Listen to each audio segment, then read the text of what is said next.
Well, it's a happy time and a happy place and a happy anniversary to Doctor Who. Welcome to my podcast. I'm Toby Haydock, and I'll be choosing my 5 favourite things about a Doctor Who story chosen by a friend of mine. Will their 5 favourite things be the same as mine? Well, welcome everybody, and welcome to this 61st anniversary celebration for Happy Times and Places. I think it's always worth trying to do something a little bit different and a little bit extra special for the anniversary, but I spent quite a long time last year putting together a commentary and a series of favourite things from illustrious Who folk about the very first episode of Doctor Who, An Unearthly Child, because it was the 60th and it felt like I had to do something with a bit of heft to it, and in fact it had so much heft it went on for about 6 hours. 6 hours for the 60th, not bad. So this is obviously going to be 6 hours 10 minutes for the 61st. No, it's not. So I've asked the kind people on Patreon, that's my Patreon page, patreon.com/Toby Haydock, if you would like to go there and see the goodies that there are available for a very small remuneration.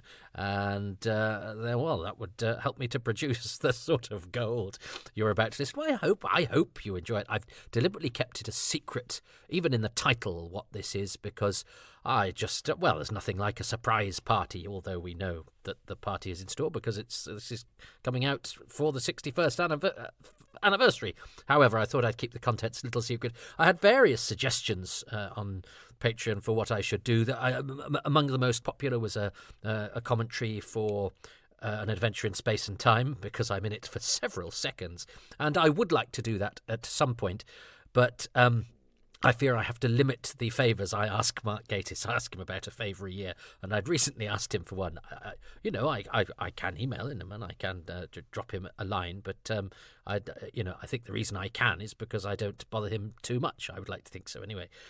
So I decided that we'll keep our powder dry on that one, but one day I hope to strike with Mark and see if he will give me his 5 favourite things about An Adventure in Space and Time, and then maybe we could do a special commentary on that. But this was an equally popular suggestion. I think some of the suggestions were tongue-in-cheek, but nonetheless, what is an anniversary and a party if we can't have a bit of fun and a bit of silliness? But also, I have to say, there's a serious point to this, because I think it surprised me how much fun I've had doing this, and what a switcheroo this is from my attitude and it's fair to say quite a lot of people's views of the piece of entertainment we're about to consider. And also, I have to say, we are blessed, and I didn't realise how blessed, and I will explain after we've heard from our special guest to have interviewed the person who is choosing their 5 favourite things about this particular slice of Doctor Who. I interviewed him many years ago, and there's quite a fun story behind that. But since then, he hasn't done any other interviews about Doctor Who, and yet when I've asked him, he's considered it very thoughtfully, and on this occasion, yes, for the second time, he's decided to give his time to me, and I'm extremely grateful to him for that. And obviously I haven't listened to what his favourite things are. If you're a newcomer to Happy Times and Places, the person watching the slice of Who that they have chosen chooses 5 favourite things about it, and as I watch and commentate, I have to choose my 5 favourite things about it, and at the end we compare notes, because I haven't heard what they've sent me, and I win if I choose at least over half the favourite things that they have also chosen. So I have to be kind of I have to play tactically in some ways, or hope that my taste aligns with theirs. But it's really the friends we make along the way. So I never expect to win. I think I've won about 3 times out of about 200 episodes. So anyway, listen up. We are going to hear from a very special guest who I am delighted has kindly broken his silence to contribute to this. and I know he's going. I have listened to his introduction, which I thought was touching and interesting, and I think it will give us a really nice perspective on this celebratory weekend of Who that I hope comes from an unexpected and refreshing quarter and just puts a smile on everybody's face, because I think it's going to put a smile on mine if this introduction, which, as I say, I have heard just to make sure all the technology was on our side and because it has no spoilers within it. So, without further ado, let us speak to or hear from the special guest who is going to join us for the particular slice of Doctor Who that we will be enjoying during this edition of Happy Times and Places. Hello, Toby. Thank you so much for the invitation to do this, and indeed for affording me the privilege of contributing to your Happy Times and Places podcast. My name is David Roden, and I am one of the two writers of the story that we are discussing today, Dimensions in Time. When I wrote Dimensions in Time, I was 22 years of age, and it was my first ever TV commission. I'm now 53, and I've worked in television ever since.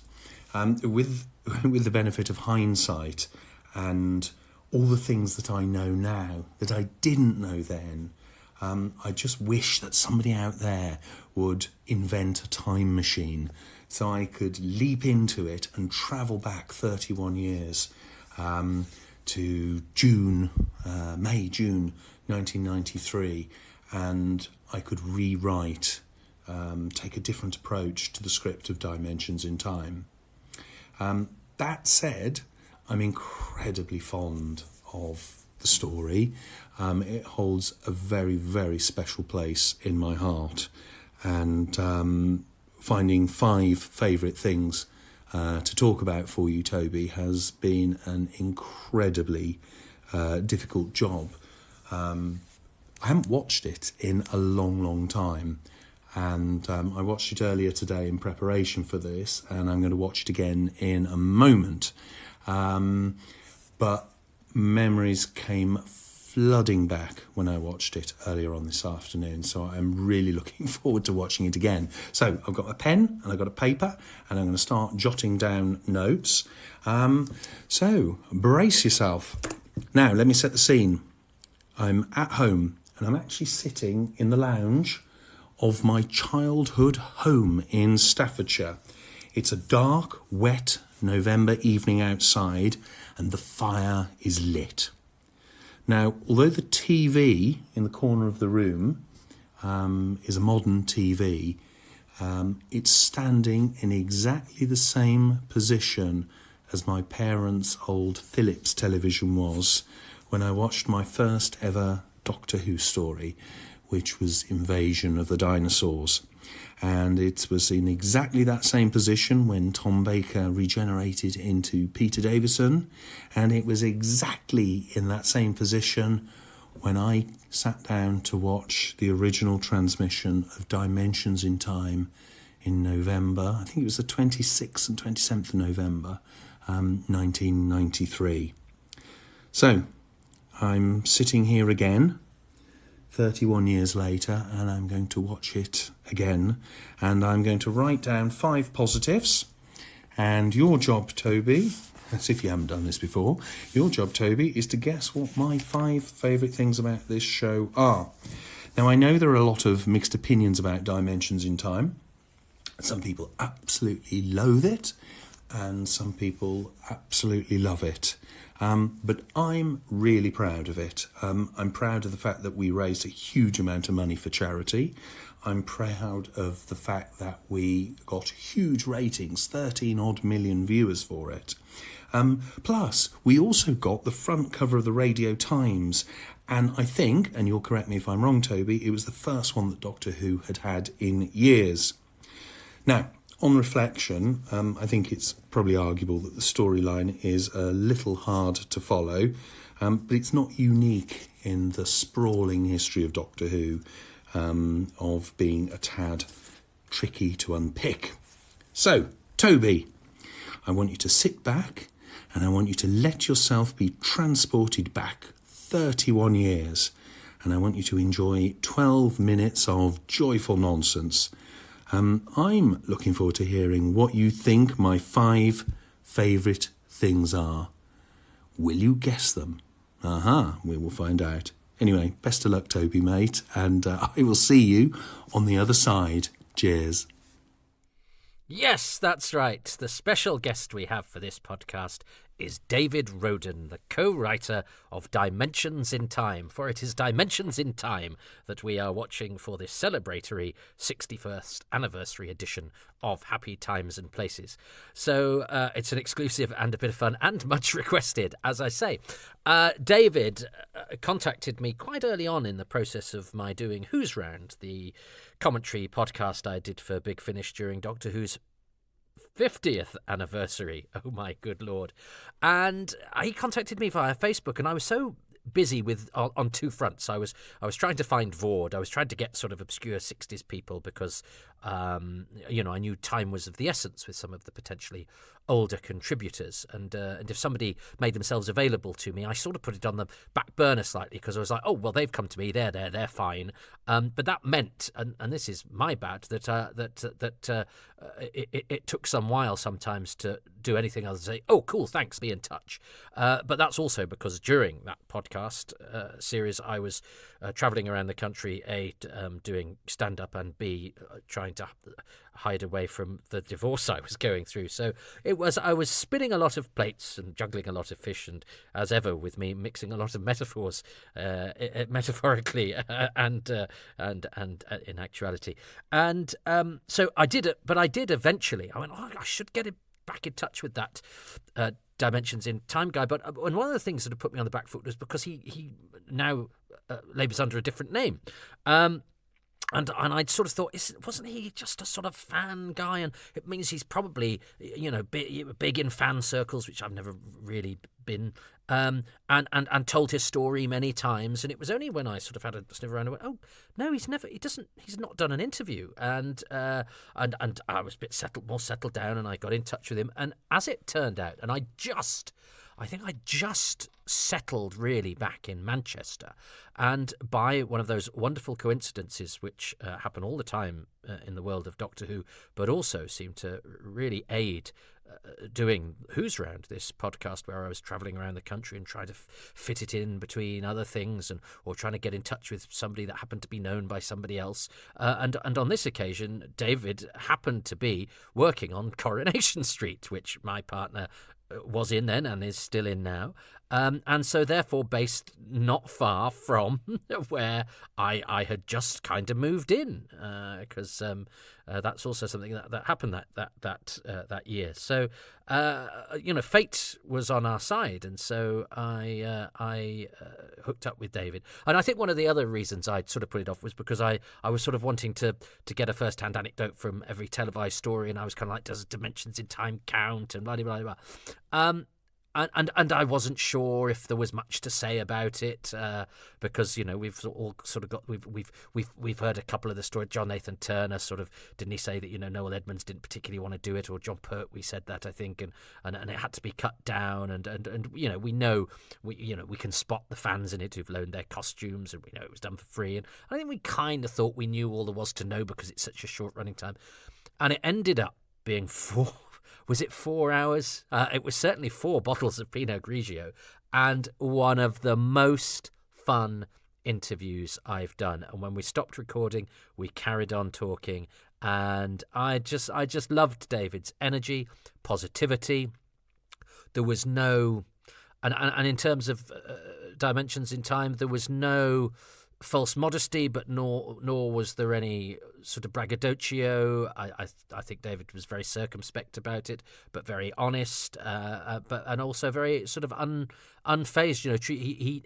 He knows what his experience of it are, and he knows how some people respond to the story, and he's fine with that. And he's also a really gifted and experienced television pro who's done loads and loads of other stuff. But there's none of that. Yeah, and this is something I did when I was starting out, so I'm not going to talk about it. Or nor is that, So sometimes we play little, or TV professionals play little games with themselves and with us to sort of go, well, this was when I was younger and it's not important, or this was when I was young and I was amazing when I started, and I got none of that. Sort of run around from David, really. I just got sort of honesty and enjoyment, and which I just thought it was a really fun afternoon, and I'm so glad that when we finally hooked up, it was actually the right time so to do, and I've kept in touch with David. He's actually employed me a few times, God bless him. But as far as I'm aware, he has never done an interview about Doctor Who. So, and even if he has, it doesn't matter. He's never done this before, which is Happy Times and Places, and he's never chosen his 5 favourite things from Dimensions in Time. But he's going to do that. He has already done that. But I will only listen to those things once I have watched the story, which I'm going to watch all the way through. It is available online on that place. The best I can find is one that runs it all the way through. But it contains the opening bit with Noel Edmonds and John Pertwee, and sort of bridges the gaps with the sort of Noel Edmonds bookend. So I'm going to watch through those as well because it's so short. Beware, one of the ones online actually has the Noel Edmonds opening and then cuts the title sequence. I'm going to watch with the title sequence. That is how I watch my Doctor Who's. I don't skip titles, nor do I skip credits, although there are none on this. And I will talk. Well, first of all, I suppose my experience of Dimensions in Time. I was at university, but I had a friend because I couldn't even afford really video cassette tapes, and I wanted to anything I wanted to record, I wanted to be first generation. I wanted to be in good quality. So actually, my friend Chris recorded Dimensions in Time for me. Or did me a copy, or I think he recorded it for me onto a Scotch tape.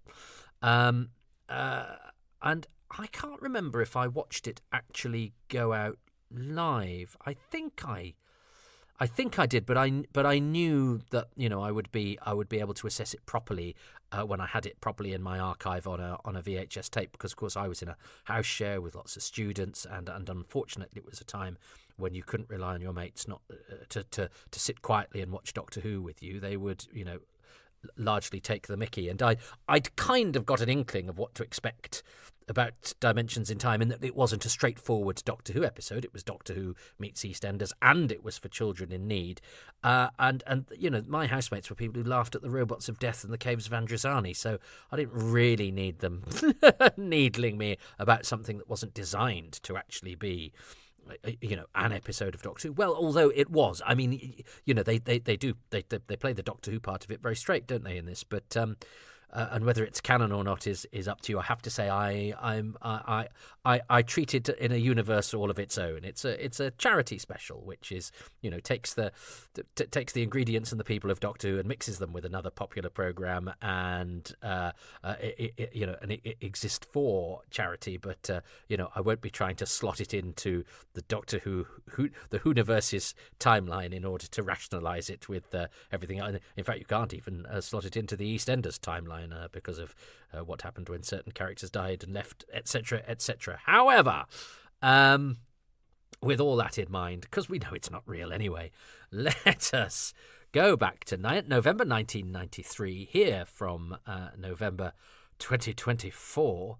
My good Lord. In fact, I've just, I think of myself as having been at university relatively recently, and in fact, I in the past 2 years, I bumped into someone in the park I wouldn't say I lived with her, because she was the girlfriend of my flatmate, but she was in our house all the time, and we were all at parties together, so I knew her pretty well, and she was also the housemate of another very good friend of mine. So I knew this lady very, very well indeed, and was delighted to bump into her in the park and discover that she lives not far from me. And we would, and she's a bit younger than me, a couple of years younger than me, and we would walk our dogs, and as many people seem to be, or maybe it's just my age, she sadly just died just very suddenly a few weeks ago. And I was digging around and I found a photo of her, and I put, because we have a dog walking group on our WhatsApp, and of course people going, and it's a memorial service in a couple of weeks, and blah, blah, blah. And so I put this picture up, and I said, oh look, I found a picture of her from our university days, and I said, so this is and I was expecting to say, I knew it wasn't really 5 years ago, I knew it was a while ago, but I thought it's about 20 years ago. It's 31 years ago.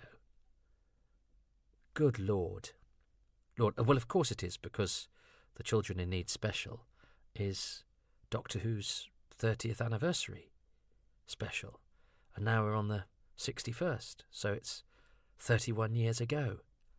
Wow. That I've obviously we didn't see each other for, gosh, probably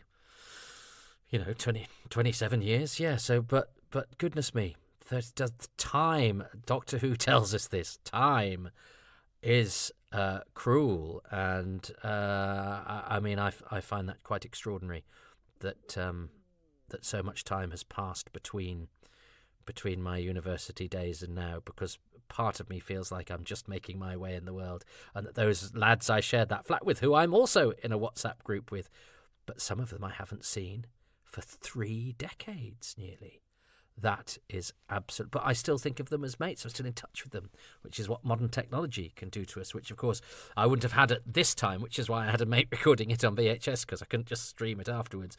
And the technology, of course, of 3D, which really caught on, and which is why we're all watching television in 3D right now. I will not be watching this with 3D glasses. I do not have any, so I may be neglecting the 3D aspect of this particular production. So apologies to all those who made it, including, it's worth mentioning, the director, Stuart MacDonald, who was the foremost sort of studio director of his time, and he died only last year, the year before last. It was, and I'd actually told David about it, and David was very, very upset, because he had a lot of time for Stuart, and I wish Stuart didn't even get an obit anywhere, really, and he really should have done, because he directed all the big lottery shows and any big studio show that was on the BBC. He was your go-to director, really, but because he was that guy, he was who was allocated to do Dimensions in Time, even though it wasn't a studio show, it was on the East End a lot, but because the I think the rest of the Children in Need programme was under his purview, he did the Doctor Who slot as well.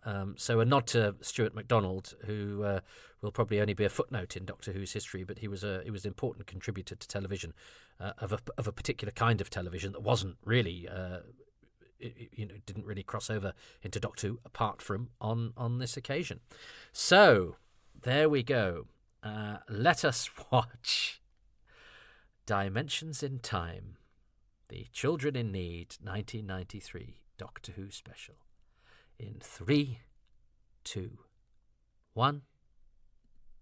Yes, I'm wondering if I'm regretting giving you that context about university and then musing on a friend who's just died. But no, I think it speaks to how Doctor Who drops in at various points in our lives, and this is a part of Doctor Who that I was there for, but I don't think about very much.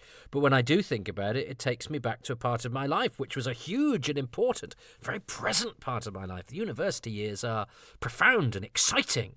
And Doctor Who still played a part in my life. I had a trunk full of VHSs. I watched my videos. VHSs probably took up more space in my small student bedroom than clothes did. I made sure I had all my Doctor Who stuff with me.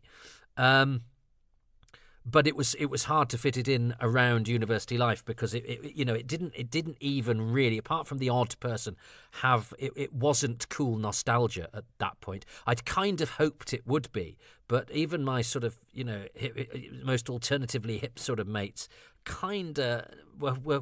kind of thought Doctor Who was a bit naff.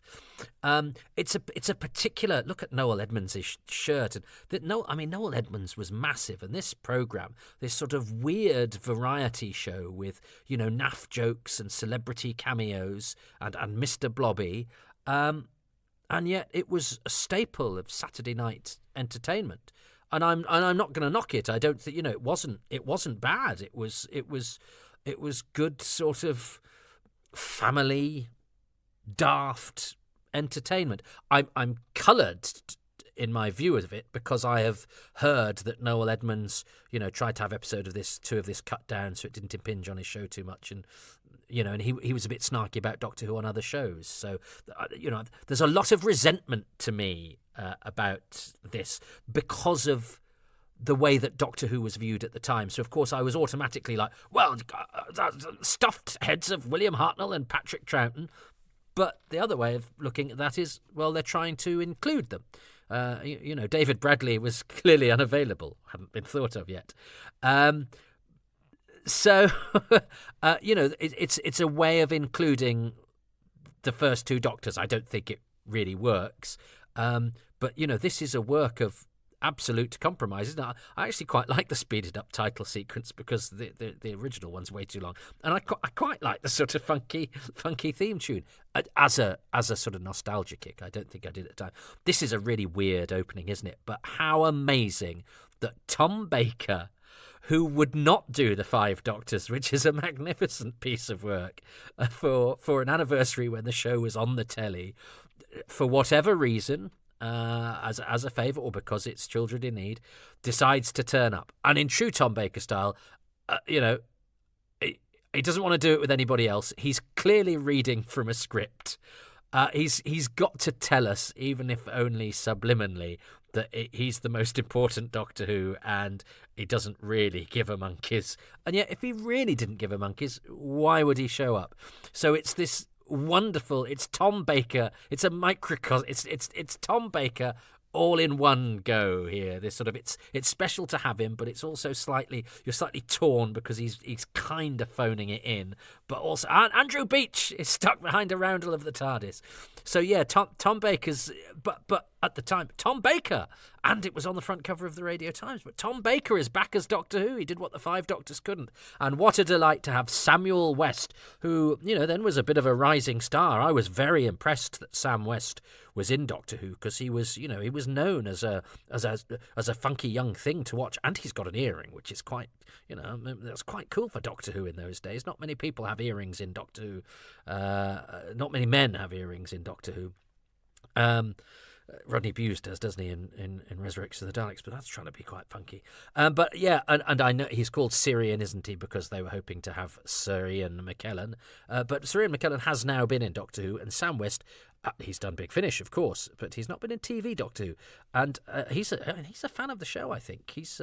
I met him when he was doing University Challenge, and I was doing the warm-up, and he was one of on the celebrity one, and we had a brief chat, and he's been very nice to me on Twitter, but and he's just lost his father this past week or so, Timothy West, that great actor.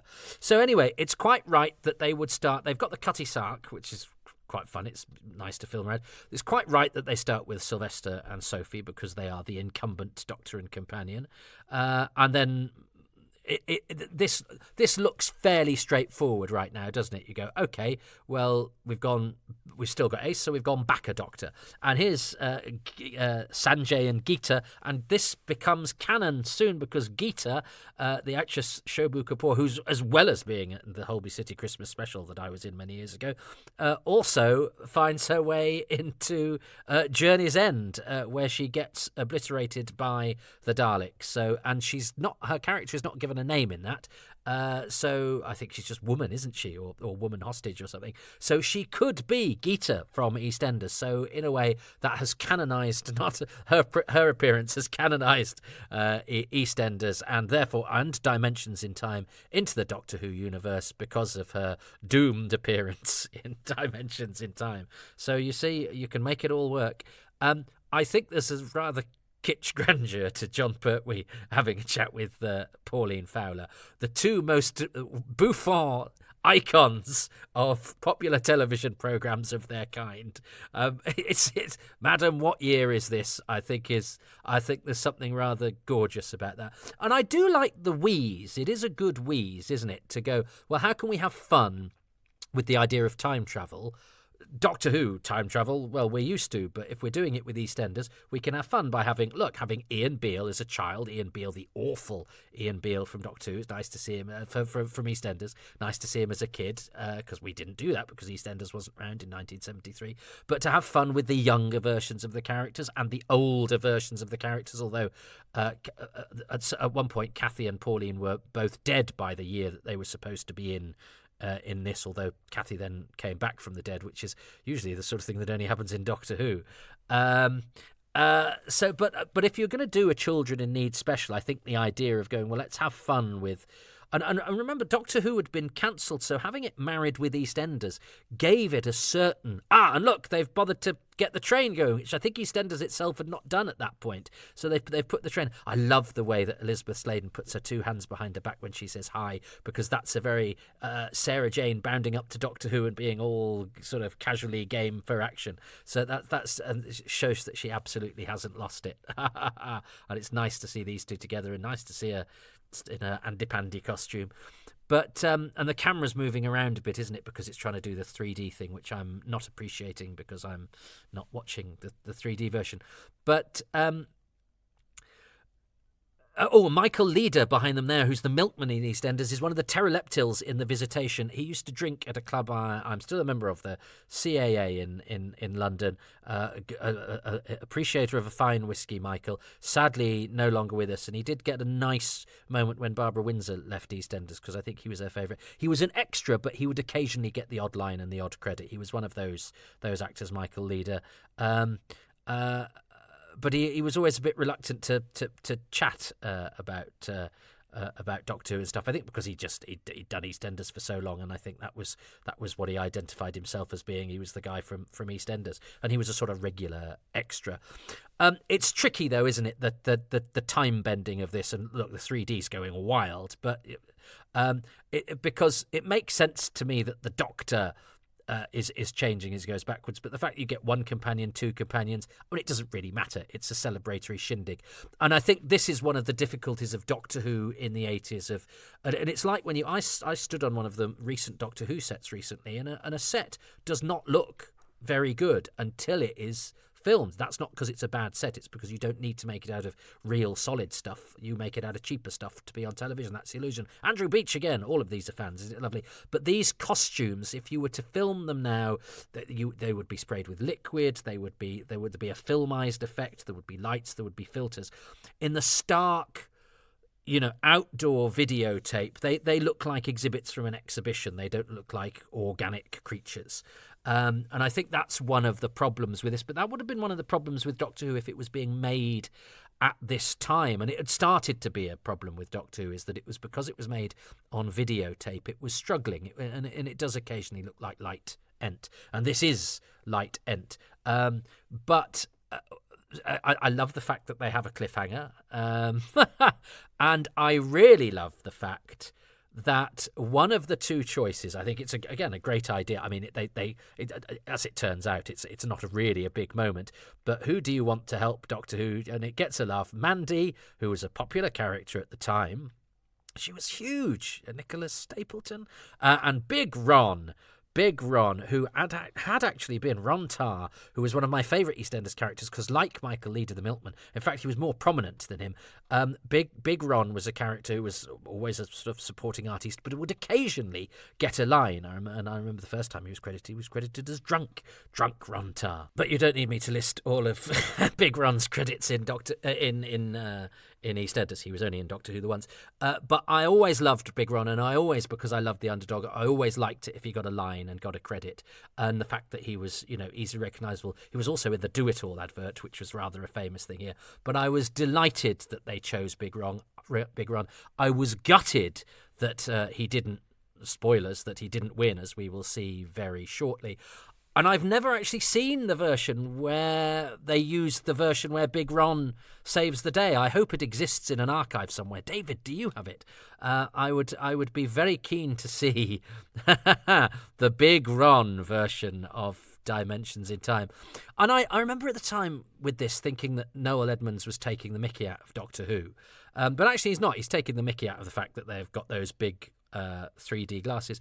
And actually, if you think about it, Doctor Who being on the front cover of the Radio Times, Doctor Who being at the forefront of fledgling 3D TV technology and being chosen as important enough to be part of Children in Need, even if it's not what we as fans would have wanted. I wanted a proper Doctor Who story. I wanted a big, funky episode of Doctor Who where all my friends would walk in, see it and go, "We were wrong, Toby, you've been right all this time. Isn't Doctor Who marvellous?" And anything that wasn't that was going to irk me. So I think I always sort of slightly dismissed this because I wanted Doctor Who to be taken terribly seriously. And in fact, a lot of the people you see most angry now are people who are young or my age, as I was when this was, who want Doctor Who to be taken seriously and think everything about Doctor Who is serious, and everyone that doesn't agree with them is wrong, and the reason that they're unhappy and they're furious about it. And I was exactly the same.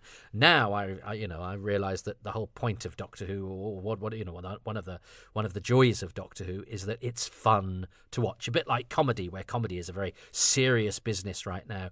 Actually, if you take it too seriously, you forget the prime directive of comedy, which is to have fun with it.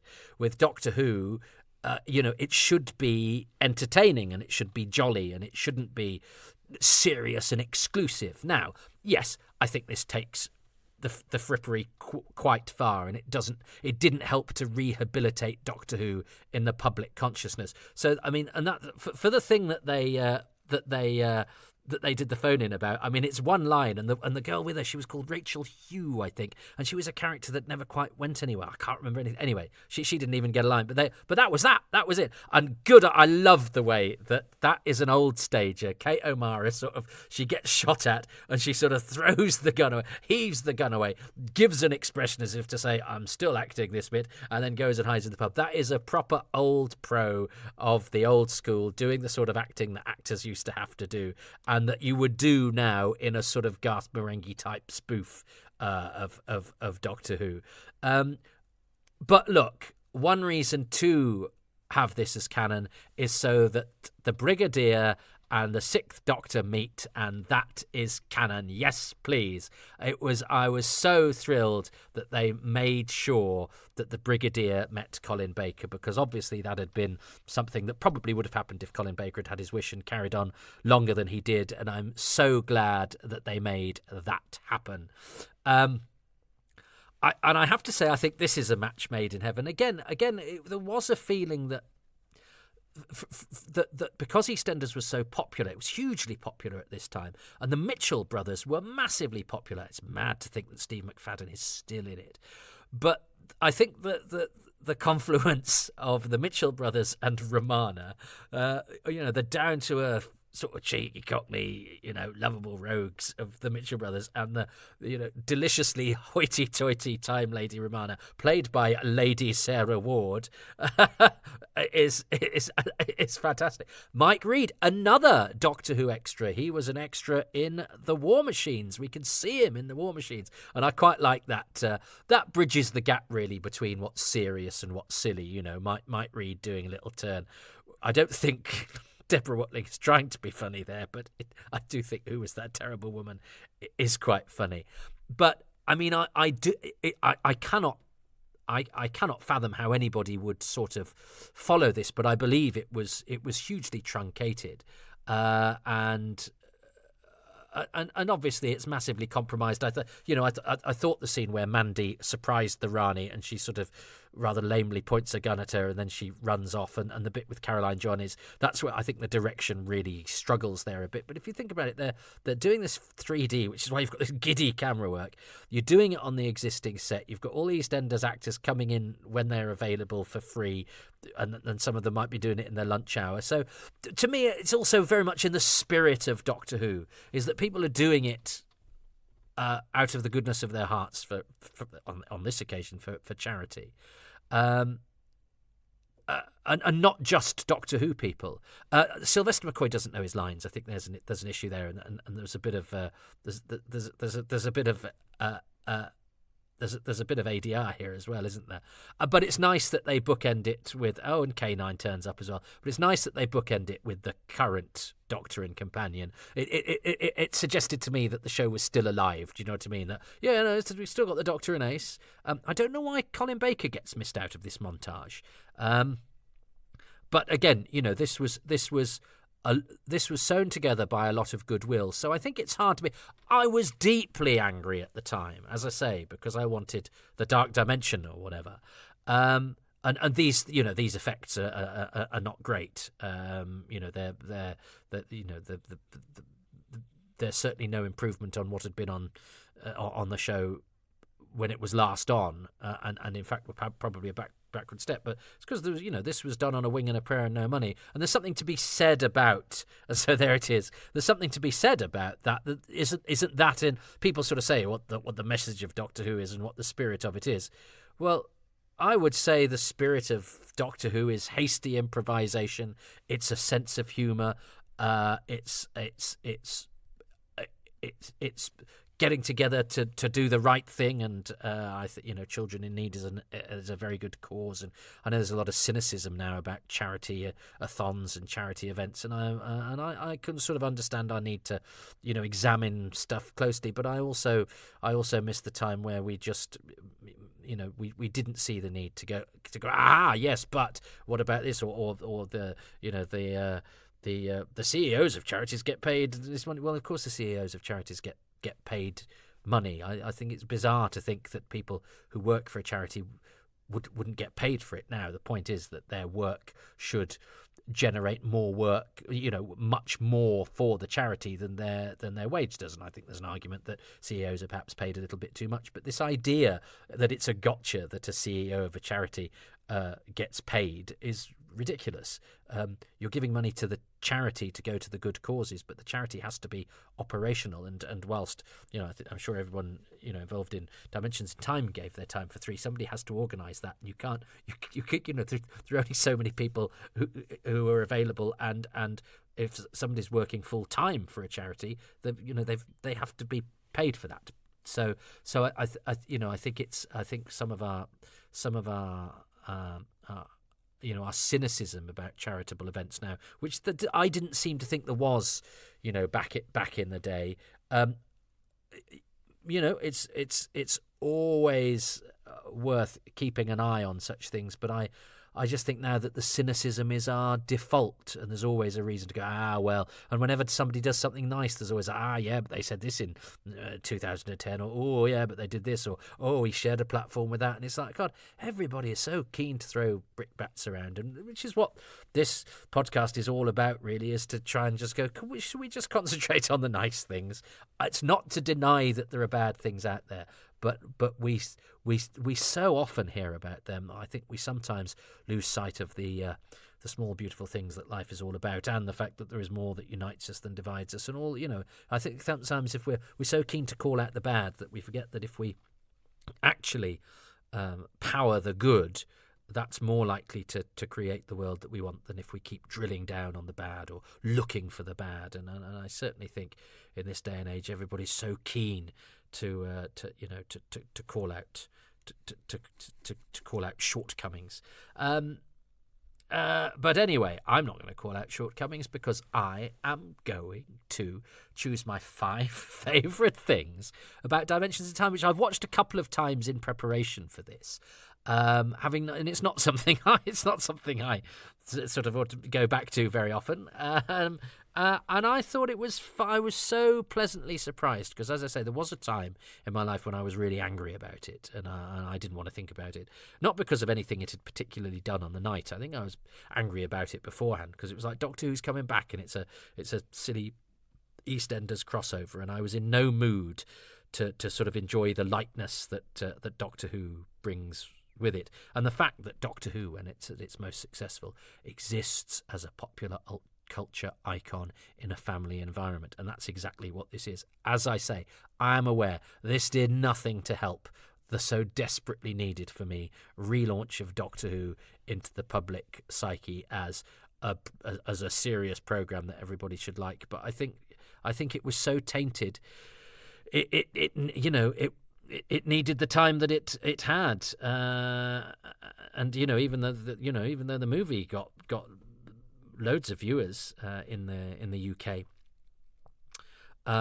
it still wasn't enough to start it up again.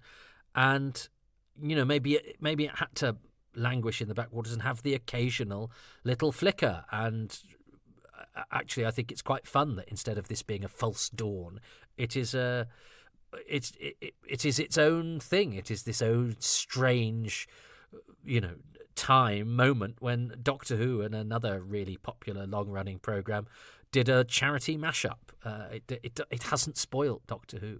It hasn't shortened Doctor Who's lifespan. It exists, and there is much within it to enjoy. Now that we know that Doctor Who survives, as I say, I didn't know that at the time, and I was deeply cross. So, and, John Nathan Turner was sort of persona non grata as well at this time. I read all the tabloidy Doctor Who publications, and I was fully on board with all of that. And it was only sort of when he died, and Doctor Who magazine did a brilliant tribute issue to him, that I thought, oh, have I got this wrong? And I went back over and realised that actually the Doctor Who of the 80s, for me, has as many hits and misses as previous periods. I got cross with Doctor Who in the 80s because it was live, because I was watching it. It was what Doctor Who was in the present, and because I was worried about Doctor Who being axed. So I was in a desperate state of worry about the show, and anything that I thought was vaguely wrong with it was its death knell, or would have my mates take the piss out of me or whatever. And all that is consigned to history, because as we established at the beginning of this, it was all a very long time ago. So, my 5 favourite things about Dimensions in Time. Well, it's got to be the 6th Doctor meeting the Brigadier. That to me was important. That to me is a gap I wanted filling. I love Colin Baker. He was the first Doctor I ever met. I love Nicholas Courtney. I think the Brigadier is one of Doctor Who's great characters. I was so excited when he came back in Mordred Undead, because I'd been too young to watch him when he was on the telly, but he came with a certain amount of kudos, and of course I had seen him in the 3 Doctors, because that had been repeated before Mordred Undead. So I was really excited that they were plundering from the past. I didn't realise quite how carried away they'd get. And Nicholas Courtney is one of the most loved characters. The Brigadier and Nicholas Courtney are 2 of Doctor Who's most loved people in both the fictional and the real worlds. So and most loyal too. And has always been I've always thought the Brigadier had a touch of class about him as well. He was so to have him reunited with the Doctor in his 6th incarnation, so that he could tick that incarnation off. So therefore he'd acted opposite all of them on telly, although Nicholas Courtney was Brett Vian for William Hartnell, because the Brigadier hadn't been invented yet. But that's still a pretty damn good record, I would say. So hurrah for... And of course he meets him in the 5 Doctors, but so do lots of other people. So that's kind of... Yeah, but I'm talking about... But yeah, he has an achievement over and above those who were just in the 5 Doctors, I think, because he was seeded throughout the eras of those different Doctors. So that was an important development for me, and I'm glad that they went to trouble of making that happen. And a helicopter. Helicopters are really expensive, so well done. So the Brigadier and the 6th Doctor, and we'll add in brackets, in a helicopter. I love the fact that one of the choices was Big Ron. I love Big Ron. He, to me, is everything that the profession is about. Somebody who's not celebrated, but you kind of know him and you kind of love him, and the fact that he would occasionally... I felt happy for him every time he got a line and a credit, because to me that's a bit of an acknowledgement, and I know what it's like as an actor to be, you do a lot of hanging around, you do a lot of being ignored, especially if you're not the star. So I always like it when there's somebody who's not the star, and indeed in Big Ron's case, not even a credited performer, but more than an extra. They have those regulars in EastEnders who are sort of special walk-ons, aren't they? Really, but it's a pretty thankless task. But you're needed, and you're needed to be a pro and do what you do when you're asked to do it. And Big Ron has plenty of credited work elsewhere. Another gigantically important contribution of his is in the Comic Strip Presents 5 Go Mad endorsed, or whatever it is, when blah blah blah, secret weapons, blah blah blah, all of that wonderful. It's him and Nosha Powell, isn't it? Oh, and I think in another of the comic strips he gets he shares a cell with Adrian Edmondson, and I think you see his bottom, and he goes, "It's the most natural and beautiful thing in the world," because he as he's looping up. So Big Ron, as well as Danny Peacock, another comic strip regular who is Nord in Greatest Show in the Galaxy, and I was so pleased when he turned up in that, was in the Do It All advert where three guys, I don't know who the third one was, right in, he was a teddy boy, sang "How do it all do it, or what they do it for, won't somebody tell?" And it was an advert that was on Frasiers, and I was like, "It's Danny Peacock," and it's that bloke, later Big Ron, and somebody else. Big Ron is to me a bit of a TV icon, but not one that will ever be celebrated perhaps as much as he should. And I like the fact that Doctor Who, when it was doing its EastEnders confluence, it could have gone, should we ask a Mitchell brother? Should we get Frank Butcher? No, it went, let's get Big Ron. And I celebrate that choice. The only sour taste it leaves is that the public that didn't realise that actually that was the better. Mandy was in EastEnders all the time. She was great. She's a good character, good actress. But that's why democracy doesn't really work. They got it wrong. Once again, democracy failed us. It's Joe Dulce keeping Vienna out of the top spot all over again, and a number of elections. I'll ask you to choose which ones, where democracy has proved to be an extremely flawed concept. And if you needed proof of that, it's the fact that the British public didn't realise that Big Ron was by far the better choice for Dimensions in Time. I just think.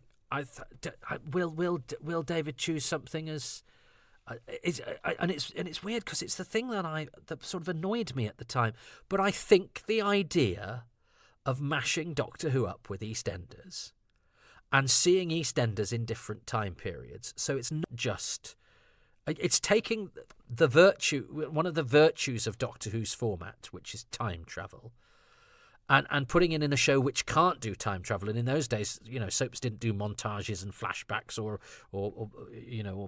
bits to music. Soaps were shot in a particular, very unfunky way. In fact, I know of a Doctor Who director who was directing EastEnders who decided they wanted to start his episode with the sun coming up and different lights and windows turning on, and they went, no, we don't do any of that. Point the camera at the actors and get it in the there's no directing anymore, love. And it was one of the things that made him realise that perhaps he wasn't going to be directing television much anymore. And so soaps were shot in a particularly straightforward way. So the Doctor Who is always about incongruity and dissonance, and sort of having Doctor Who on the EastEnders set. I wish it could have been shot in a way where the videotape was a bit more forgiving of, say, the monsters, and where the staging of it could be a bit less, because some of the staging of multi-camera 80s telly, if you're doing anything more than soaps, looks a bit pony, and none of that does. But this was also done, in record time, and couldn't be helped. But I think, it's not this individual production's fault really, but I add that as mitigated circumstances. But if it could have just looked a little bit better, the incongruity of seeing a Cyberman on Albert Square and seeing those, I quite like the shot of the Dragonfire dragon in the window, of seeing those monsters on but Fifi and the little bitey thing from Dragonfire, they need a bit of moisture. They really need to be shot on film, probably. They need some sympathetic lighting. But nonetheless, I like the incongruity. I like the time travel aspect of EastEnders, the fun that you can have by going, here's EastEnders in the 70s, here's EastEnders in the present day. It's a shame there's not a bit more of that, really, because it is quite fun seeing the younger and older Pauline Fowler, even though actually that's not canon, because she never made it to that old, I don't think. But yes, I think if you're going to do a charity special and you're going to mash up EastEnders and Doctor Who, I think the idea, if you're going to do a charity special, mashing up EastEnders and Doctor Who is a great idea, and having it travel, having us see EastEnders in the future and before we had started watching it. I thought is a great idea to do that sort of thing. I don't think it's realised as well as it might have been because of the constraints of the time and the fact that they have to tell this story, a story that fits in all of the Doctors, as many companions as you can get, and as many EastEnders characters as you can get in 15 minutes. I mean, it's a miracle it makes any sense at all. So, I'm gonna give them a pass on that one. And the fact that they can therefore have the fun that they have with it whilst also trying to tell this story, I think is great. So with the asterisk saying, "Oh, if only they could have done more of it," I think EastEnders / time traveling in EastEnders / Doctor Who monsters in EastEnders is that more than one thing? No, it's all part of the same thing. It's the fact that it's Doctor Who and EastEnders, but those are some of the advantages of it. The fact that it has the time travel element, the fact that you have Cybermen walking down Albert Square. I think I probably have to give, because I know there are some people that love Doctor Who when it's camp and silly. I've never seen Doctor Who as camp and silly. I've always seen Doctor Who as a desperately serious thing. And I think that's sad for me, because I think I should allow myself to revel in camp and silly. So I have some great friends who, enjoy what they see Doctor Who as being sort of campy fun, whereas I'm going, it is terribly serious program about serious things, and it undermines its brilliance to say it's camp and fun. If you like Doctor Who in a particular way, you are welcome to like Doctor Who in that way, and people like me need to get over themselves. But I have to say that there is a certain kitsch grandeur, shall we say, to John Pertwee saying to Wendy Richard, another TV icon, "Madam, what year is this?" And the two of them, who could almost be, they could almost be parallel universe Doctors. It's almost if Doctor Who went into a parallel universe where the Doctor had always been a woman, you could almost have Wendy Richard as the sort of anti-Pertwee. It is a sort of Black Mirror version, isn't it, of John Pertwee as Pauline Fowler there with the big white hair, because she's quite stroppy and dismissive and condescending. But there's something about only John Pertwee could get away with saying the line, "Madam, what year is this?" And he's absolutely committing to it. He's not sending it up. He's not doing a Mike Reed and doing a comedy performance. He's taking it absolutely deadly seriously. And good on him for that. So I'm going to give it to John Pertwee saying, "Madam, what year is this?" Now, for my last thing, I'm not going to give it to Tom Baker. At the time, it was big news that Tom Baker was there. And I love Tom Baker. Tom Baker was my Doctor when I was growing up. But even though he's taking part, he has to do that thing where he's slightly set apart from the other Doctors. And he's obviously reading his lines. And he's obviously just doing what he wants to do. So it's nice to have him there, but that's not enough, Tom Baker. I love you. You're brilliant. But you have to try. And I'm not saying it's not a good thing that he gave his time for free to do the thing for charity. But if I'm going to award his presence with being one of my choices, I feel he needs to be doing just giving it a bit more. Sorry. And I think that a lot of star actors could learn that lesson. Go, yeah, you can get away with just being you because you're amazing, but the bar should be higher for you. You should be, pulling yourself up on that bar, not casually resting on it. Is that an acceptable metaphor? I don't know, but at least I'm trying. Unlike some. I almost chose, the first time I watched it, I wanted to choose the way that Elizabeth Sladen puts her hands behind her back when she greets John Pertwee, because it's just so Sarah Jane. I love Elizabeth Sladen. I love Sarah Jane. That is essence of Sarah Jane distilled into one movement, and she's so good with her body and her expressions and her zestful game attitude that exists throughout that performance of Elizabeth Sladen. I thought it's a bit much just to give it for a hand gesture, but I did want to mention that because I love it so. And And I really like Sam West, who I think is a good bloke from what I gather, and he's an excellent actor. I mean, he's Siegfried in All Creatures Great and Small, which is lovely because you've sort of got a meeting now of the two Dimensions in Time now acts as a confluence of the two All Creatures Great and Small universes, because of course Peter Davison was Tristram in the BBC version. So, Sam West, I would like. Also, I think Kate O'Mara absolutely commits. I mean, Kate O'Mara is the sort of person that was sort of made to exist in the 80s and / early 90s. She's definitely of a particular time and a particular performance style. And if you want to see how that manifests in its truest form, the bit where she sort of throws the gun away that's been shot and does a sort of and then heaves her way out whilst pulling her face. That is a trooper having to cover a bit of flabby business and giving it her all, whilst also not throwing herself about too much. It's very it's quite sort of performed and stagey, but so. Good that Kate O'Mara is giving it her all, but but that does contribute to the sort of the camp vibe, doesn't it? That many love this, but I'm as I say, I'm drawn to the more the grittier. So I'm going to choose one. Am I going to choose one of the grittier elements of Dimensions in Time to fit with my own personal taste? And the fact, I suppose, the fifth thing I could choose is the cause.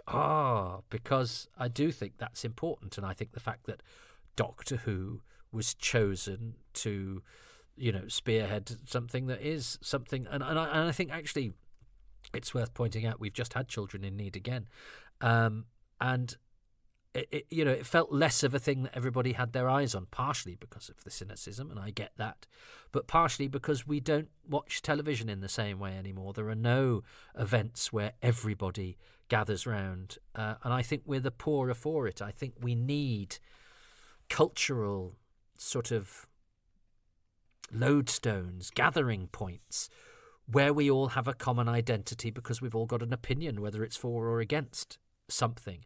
But now that our landscape is our cultural landscape, even our news landscape, but particularly, let's talk about culture, and yes, popular culture, the television drama, even so, popular culture is culture, it's arts, different forms, and yes, not all of it has to be highfalutin, but we are consumers of story and of culture and of creativity, because they take us out of our everyday life. That's one important aspect of storytelling, is that it transports us away from the present and our woes and our fears and our moods and our anxieties, and sometimes provides the answers for them, or sometimes provides comfort for them, or sometimes just provide a willing, joyful distraction for them. But what they also are is things that we have in common.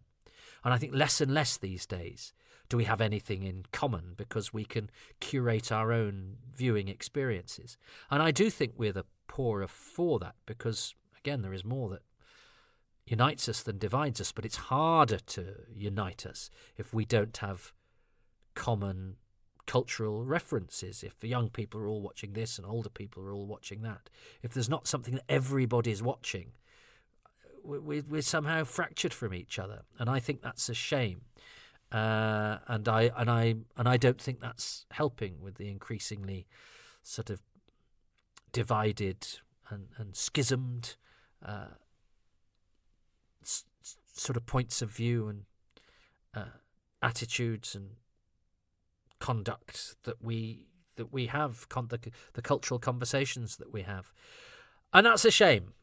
Now, I think it's inevitable for people of my age to think things not being like they were 30-odd years ago is also part of the natural order of things, just the same as it is that, friends of mine will be dying because they do, and time moves on, and change is important because change tells us that no matter how relevant and correct and right we might think we are, our grandparents thought they were relevant and correct and right, and we came along with our different attitudes and our different way of doing things, and we created a world that they didn't particularly like, and what that meant was the world was being created by the people who were going to be living in it for the longest amount of time, i.e. younger people, not older people, which essentially means that the older people have to kind of suck it up because that's what we did, and to be entirely dismissive of what is new is equally dangerous, because one shouldn't just disapprove of something because it is different from what was done when we were that age, because we were doing different things from what had gone on before. So we have to be mindful of that, even though young people are idiots and we were best. But anyway, listen, things changed. In 1993 we had this, and in 2024 we have the Reithian content of the Doctor Who YouTube channel. Anyway, so let us. So, do I choose Children in Need? Do I choose the fact that it was chosen for a charity thing, and that seems to me to be a reflection of what Doctor Who does. It's something that Doctor Who is. What's so great about Doctor Who is that it is kind of something everybody knows, even if they don't like it. I think its presence is comforting, it's recognisable, and the fact that it's of the many hundreds and thousands of television shows that have been made in this country, this daft one about someone travelling through space and time in a police box and fighting monsters has so many things: a long scarf, a police box, the Daleks, that kind of people know what they are, and yet it's from that most sort of culty of genres, sci-fi, and yet it's managed to be something that can be placed alongside a soap opera that is hugely popular, that goes into everybody's homes, and hold its own and go, well, yeah, we're in the same bracket as you, mate. But it's much harder, I think, for Doctor Who to have put itself in that bracket, because it should be much less accessible. So I was going to choose Romana and the Mitchell Brothers, because I do love the fact that it's Romana and the Mitchell Brothers, and I do think there's a lovely contrast between the two, and Doctor Who, as I say, does contrast so brilliantly. Kid in a gas mask, Romana and the Mitchell Brothers. It's kind of the same thing, but I'm going to choose the fact that it was children in need, because I think that's important. So the fact that it's children in need, and that Doctor Who was deemed important enough, even though it was off the air and unloved. It had enough residual energy at the base of that TARDIS central column to just boost it through one more time to be on primetime BBC One for children in need. I'm going to choose Madam, What Year Is This? Or shall I choose the Mitchell Brothers instead of that? Mitchell Brothers and Romana instead of that. Oh, the jury's out. Let me come back to that. It's a toss-up between Madam, What Year Is This? And Romana and the Mitchell Brothers. The EastEnders time travel, EastEnders Doctor Who crossover idea at the heart of it. The fact that it's Big Ron has been chosen, and the fact that the Sixth Doctor meets the Brigadier. So is it Madam, What Year Is This? Or is it Romana and the Mitchell Brothers? Oh, which one shall I choose? I'm gonna choose. It's a really strange scene, isn't it, where she just pops up in their shed. But the two boys play it very, very nicely, because they're not nodding and winking or trying to do anything that they don't normally do, and I think that's exactly the right way to play it. And they're certainly not pretending it's beneath them either, which if a few of these stars could have done. And we all know how Barbara Windsor reacted when Doctor Who won that popular television award instead of EastEnders. So there's always been that slightly rankled with me as well. And I think Noel Edmonds, because Noel Edmonds said with surprise, didn't he? It's Doctor Who. It's like, yeah, screw you. But let's not get into that. That's another my residual anger for the way that the BBC treated Doctor Who with such disdain over the years, and yet it still wouldn't lie down. So I think part of me had it again in. I was against EastEnders a bit for that as well. But I think Madam, What Year Is This? There's something beautiful about that, though, isn't there? No. No, I'm going to go for I do like the dynamic of Romana and the Mitchell Brothers. That seems to me to be a match, a Doctor Who dissonant match made in heaven. So that will be my That will be my one instead of Madam, what year is it? Is it? No. I'm going to go for Madam, what year is this? Because it's Doctor Who. It's John Pertwee talking to Pauline Fowler off of EastEnders, saying, Madam, what year is this? With absolute conviction. Yeah, sorry, Romana and the Mitchell brothers, you just missed out, but I do love you so. Let's see what David has chosen. I've managed to do over an hour on this. Good Lord. And I know David's left some quite long observations, which is brilliant because we want to hear from him. So what has David Roden, writer of Dimensions in Time, chosen as his favourite things from Dimensions in Time? Right, Toby, you should now have just completed 12 minutes of Dimensions in Time, and you've probably got in your head some thoughts about what my 5 favourite things are. Now, as you know me personally, and we've worked together several times, you've probably got a better idea than you do for some people who you have on Happy Times and Places, what my sort of general taste level is. So you're probably in a better position to guess what my 5 favourite things are than you would for some podcasts. So here goes. Here is my number 1.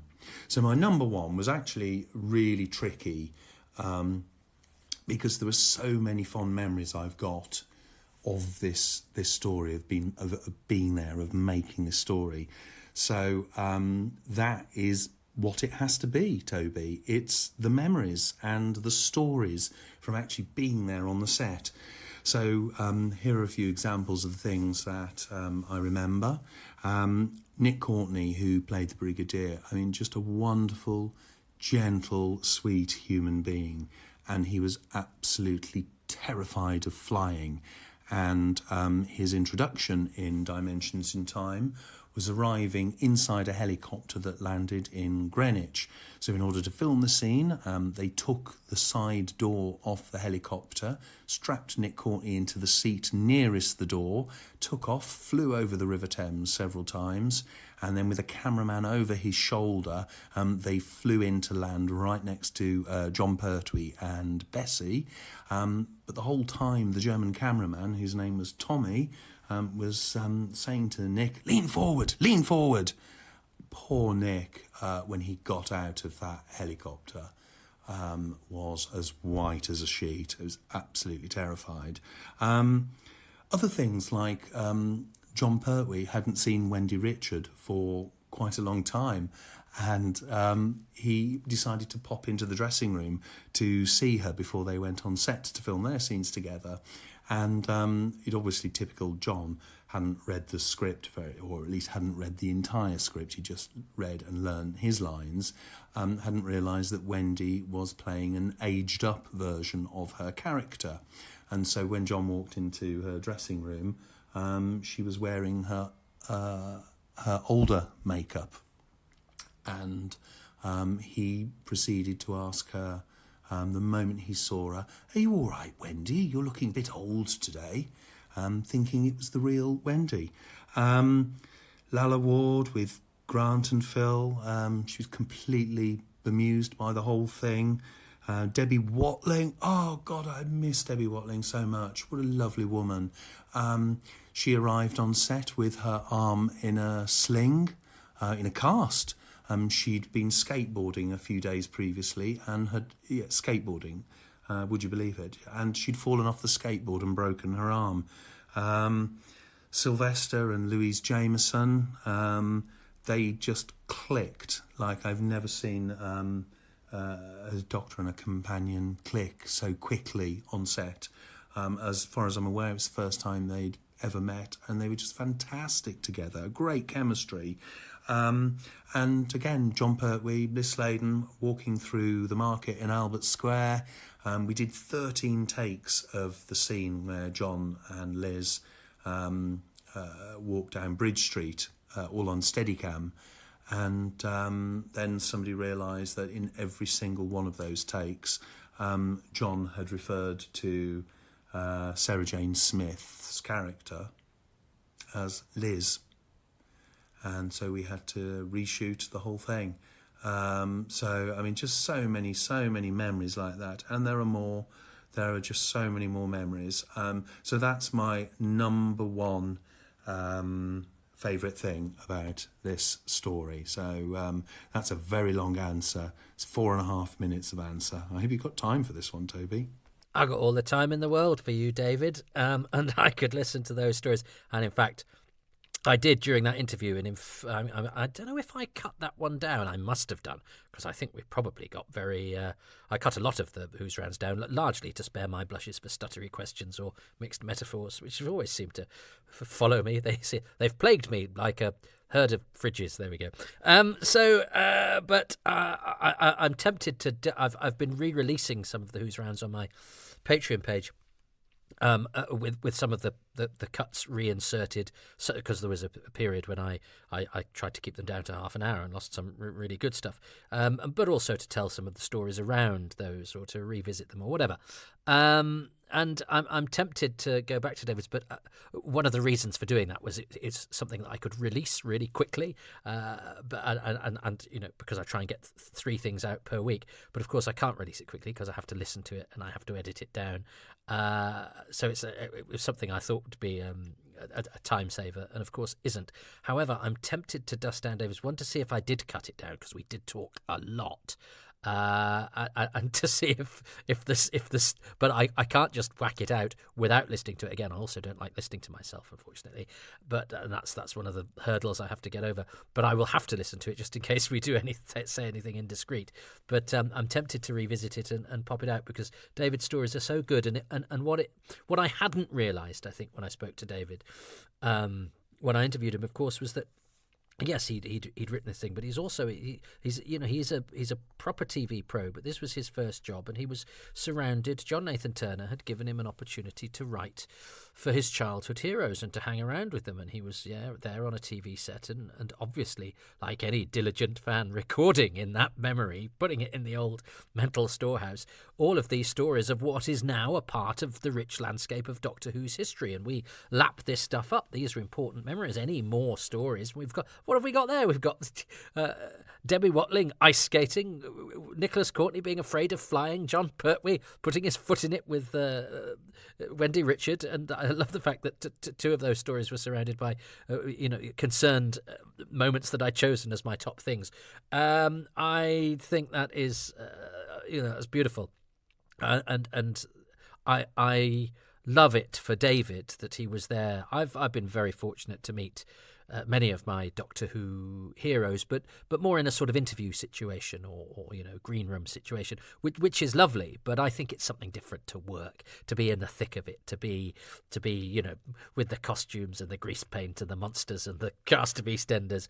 That's the stuff. So I love that for David, and it couldn't happen to a nicer fellow that he has his own memories, not just of working on Doctor Who, and although it wasn't sort of TV canon Doctor Who, or it is canon if you want it to be, but it was a sort of as an adjunct or a special or whatever. But it doesn't matter, because it was the people at the BBC, when the BBC was making programs, how it used to make programs, and as in house and all of this sort of stuff, and with all of those great people coming in, being pros, doing a turn, telling stories. Getting things done, and all to be in the thick of that, and to be there, mooching about with them and doing the job with them, and that's just magical, and that's part of what Doctor Who is, isn't it? And this is its own special magic for David, which makes it so hard to be, cynical about whatever, reputation it might have amongst fans, or how it was received at the time, or whether we think that Doctor Who should be doing stuff that isn't entirely serious, or all that sort of thing. It's the fact that it touches us, and the fact that David has gone on to, he's worked on all sorts of television shows, and really good quality stuff, and the fact that Doctor Who was part of his journey, and a really important sort of almost his gateway into the industry that he's been working in for the past 30 years, is just another testament to its power to touch, but also to inspire, but also to put a great big smile on the face of the child within every single one of us. So it was never going to be my choice, was it? David's Memories, but it doesn't matter. It's a very loose format. It's just its own sort of gateway to stories and remembrances and joy, really, and that's what I want this to be. So let's see what David's second choice of things. I should have come up with something better for than things, shouldn't I? I should have said segments or. Anyway, it doesn't matter. It's things. Things, in inverted commas, things. His second thing is... So, Toby, my second favourite thing about Dimensions in Time, again, is partly a sort of an emotional reaction to how I felt at the time and things that surrounded my experience. So it's probably slightly unfair of me to expect you to guess this one, but it is Tom Baker. Probably a slightly obvious answer, I guess. I grew up with Tom Baker on the telly. I was 4 years old when Tom started as the Doctor. So to all intents and purposes, he was a childhood hero of mine. And when he walked into the studio to film his scenes for Dimensions in Time, that was an incredibly powerful and emotional moment for me, seeing my childhood hero there in the flesh. One of the interesting things about Tom filming his stuff was he'd been quite tricky about the monologue that he had and had kept rejecting various different drafts of it. And in the end, I was in Canterbury. For some reason, I can't remember now why I was in Canterbury, and JNT called me and said, we need a new version of Tom's monologue in the next hour. Can you do it, please? So I quickly wrote a new version of Tom's monologue, and barely any thought at all, just panicked and just went on gut instinct and sent it off to JNT. Didn't hear anything back at all. And the next thing I knew was that Tom walked into the studio, having completely rewritten the monologue and changed lots of it, and stood in front of us and went through, with me and John, went through what he wanted to do with the script. And at the very end of it, he said, and I want to turn to the camera right at the end of my speech, and I want just as I turn, I want a sound effect of a laser bolt dubbed on, and then as I turn, I reveal a great big bloody wound in the side of my head, and I die. And there was a moment's pause, and John said, "Okay, Tom, I'm not sure we can probably kill you off in this, but let's see what we can do." And they sent Tom off, and he had a bruise. John, for some bizarre reason, and I'll never know why, John insisted on having a question mark put inside this bruise that was put on the side of Tom's face. So if you look very closely at that moment where Tom turns at the very end of his monologue, slightly to favour the one side of his face towards the camera, there is on his cheek a sort of dark purple bruise. That was meant to be a bullet hole in the side of his face that would have killed his doctor off. But he was such a huge character. And the week after we shot Dimensions in Time, Tom invited JNT and myself out to the Ship in Wardour Street, and we went for drinks, and he was just incredibly kind to me. I know Tom has this reputation of being quite irascible,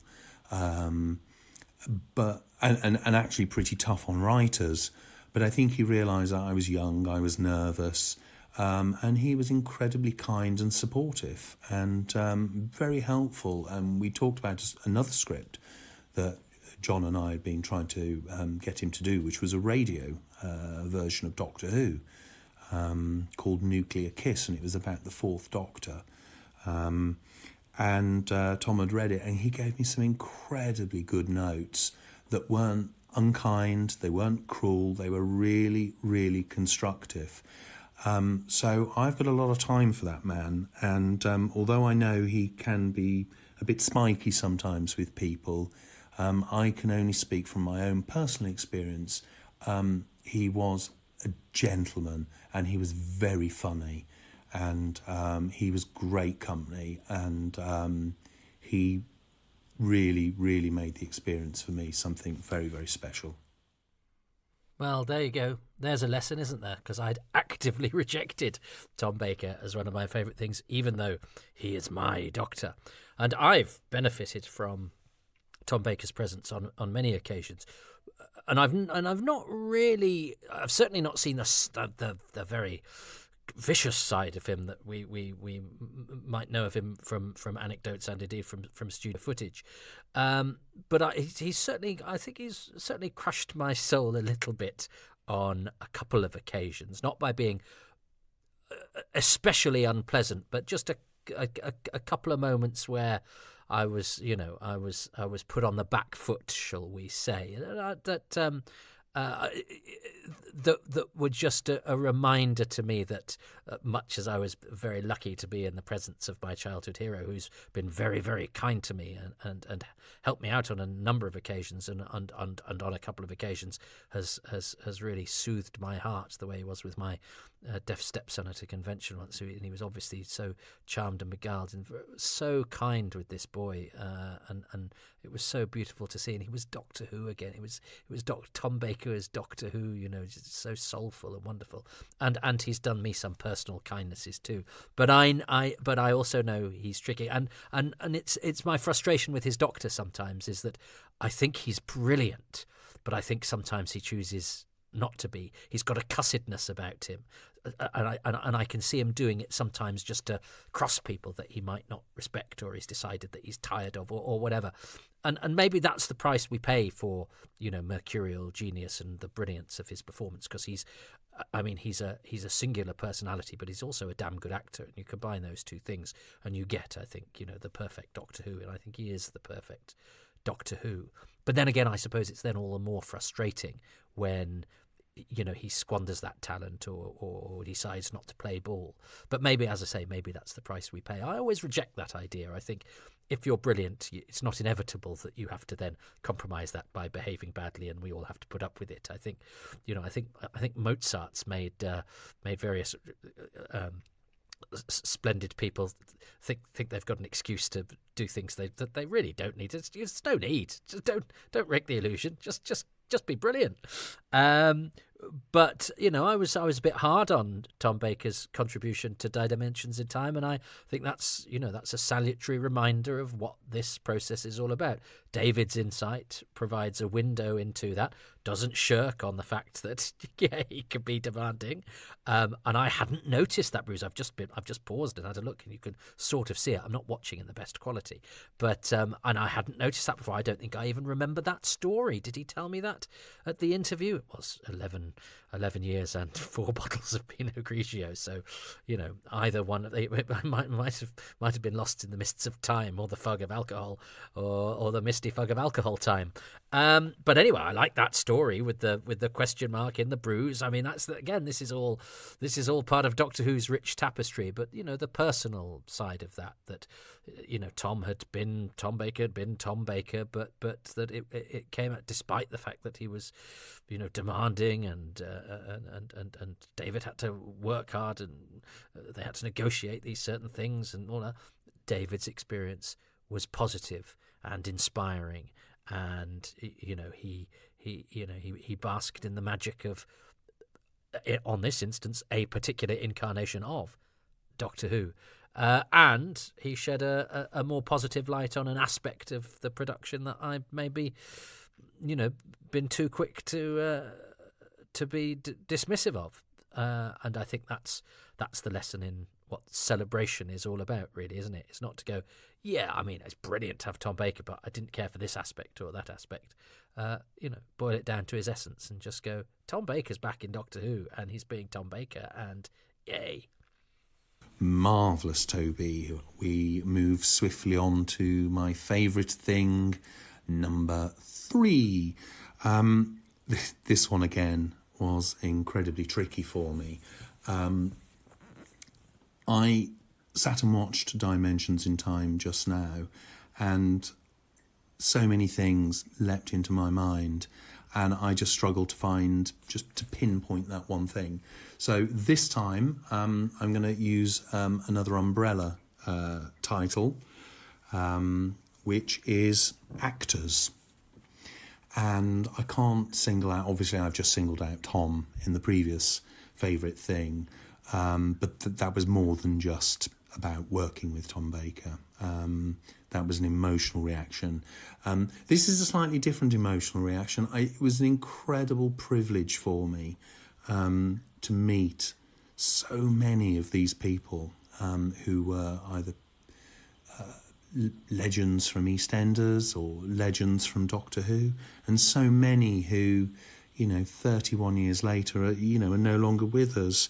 Kate O'Mara's gone, Mike Reed has gone, John Pertwee, Caroline John, Richard Franklin, Nick Courtney, Terry Walsh. These people who, were just absolutely amazing to meet and to meet in the flesh. Many of them have become friends and remained friends. I met Shobu Kapoor, who was Geeta in EastEnders. I met her on the set of Dimensions in Time, and we became friends. And she's done 2 pantomimes for me. She's appeared in God knows how many dramas for me over the years. I've directed her in various shows. So she has become a lifelong friend just because of Dimensions in Time. Colin Baker I worked with last year. Phil Newman, weirdly, who was Kiv, one of the mentors on the set. He designed the sets for 2 theatre shows for me. Kate O'Mara I stayed in touch with until she died. Caroline John I went to the theatre with after Dimensions in Time. Although her husband, Geoffrey Beavers, wasn't in Dimensions in Time, I met him at the same time, and I worked with Jeff about 4 years ago on a drama. So there are so many wonderful, wonderful people who I met on this show, and it's a little bit sad and almost painful in some respects watching it, and just seeing these people who are all adorable and wonderful, some of who are now no longer here. Richard Franklin I did panto with, and he only died relatively recently. So that's my number 3, Toby, is just the vast range of not actors but stars, the stars in this show. Well, I love actors.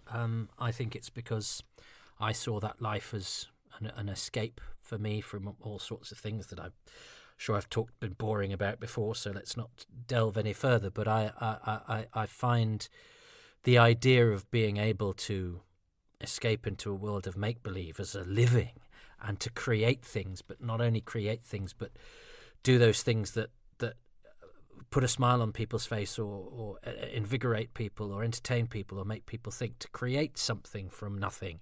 It gets us out of our eat, sleep, work routine. Those are the things that we kind of remember in life, more than almost anything, apart from the thing that David touched on there, the people. And so, of course, the people and the actors being one and the same, to me is the perfect thing. And I've had the joy of knowing a number of those people that David mentioned, not as well as he knew any of them, but I've had my own special people that I've encountered from the world of Doctor Who, and some of them are friends of mine now. But I don't just mean people that have been in it, but there is something magical about the fact that I as a kid out in the middle of nowhere, I would read these names on cast lists, and I've ended up, interviewing them or joining them on DVD commentaries or making documentaries with them, and I have worked with them as a professional actor as well in other circumstances, and that's great. I love it when just totally divorced from Doctor Who, I've got a job and somebody from Doctor Who is in it. That to me feels earned in a way that my Doctor Who fandom hasn't earned it, because I'm always slightly reluctant to embrace the idea of a professional fan or something like that. I do see this as a sort of hobby that's gone well, but I'm slightly self-loathing about that. But if I'm cast in a play with a Doctor Who actor, that is special. But I shouldn't be. I should get over myself in that regard, because I hope I've done some decent work, and I hope I've earned I think the kindness and respect that has been accorded to me by some of my childhood heroes, who now sometimes phone me up and or help me out if I ask them to, or sometimes listen to things that I do and say nice things back. And so again, this is all part of the magic of Doctor Who. I have to pinch myself, and I know I'll look back on my life. I was thinking, I think I've been conscious of mortality, partially because of my friend, who, as I say, was younger than me, and who I've known, who I first knew, half my life ago, which doesn't seem that I couldn't have lived that long. That seems so wrong, and it seems it's so sad that she was such a sweet and chirpy and nice and decent and good person,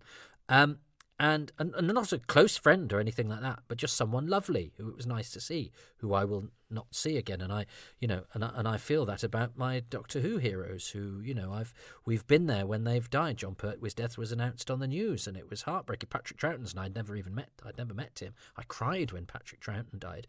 But now, of course, I did a tweet some years ago where I think a few Doctor Who people had died in a row, and I said, "Oh, can we have no more obituaries for a bit, please?" And a friend of mine did sort of text me to say, "Well, if you will make friends with actors whose heyday was in the 1960s, what do you expect?" And I have to say, my social circle was for a long time sort of older men largely who used to be in Doctor Who, and we'd go drinking, and I loved that. But it's a precarious hobby, if you like, because it's one that has a high mortality rate.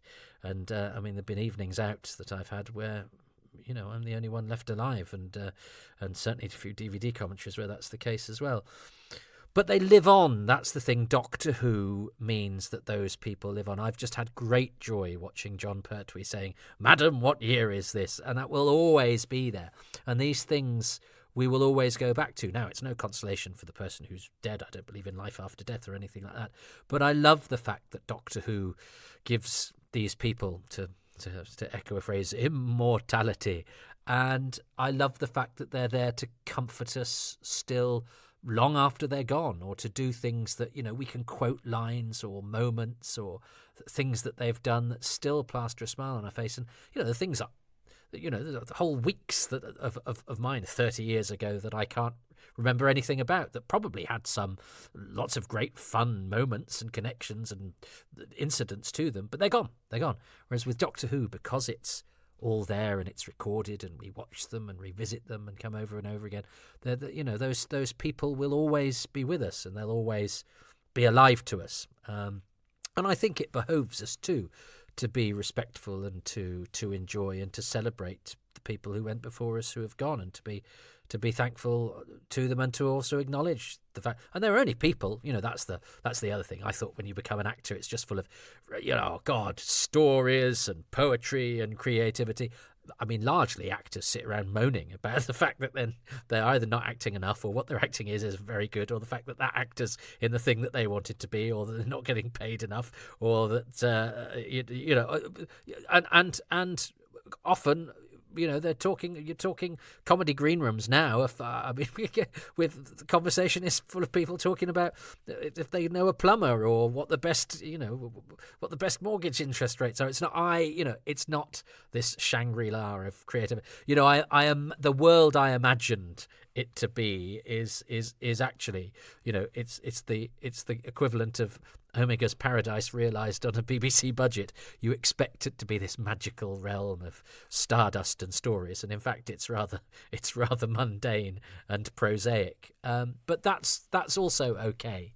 And I've had some wonderful moments, there's no pot of gold at the end of the rainbow.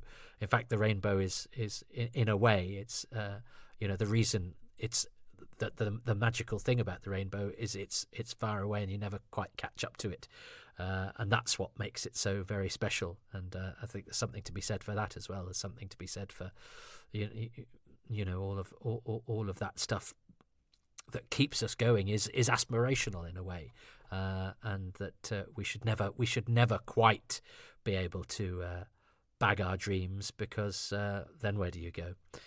But yes, the actors. I do love the actors, and I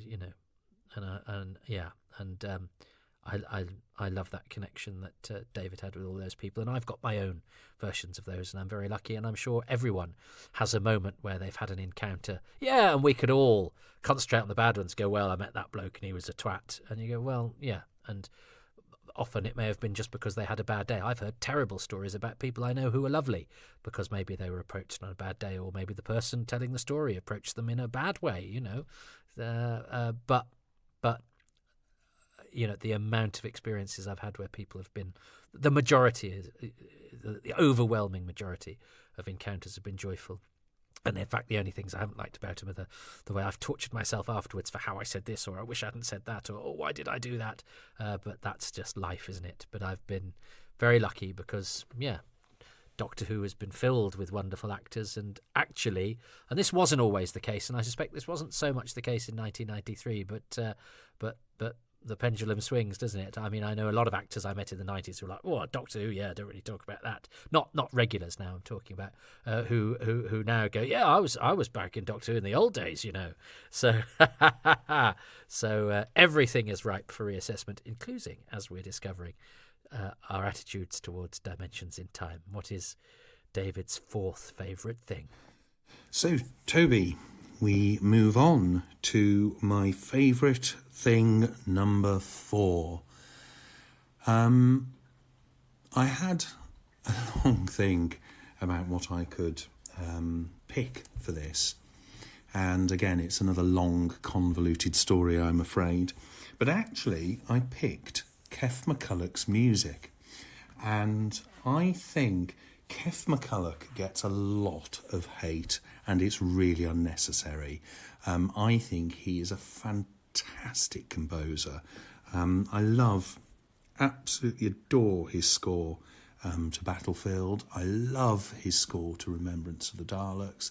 I think he is an amazing composer. And he was a terribly nice man as well when I met him. I only met him twice.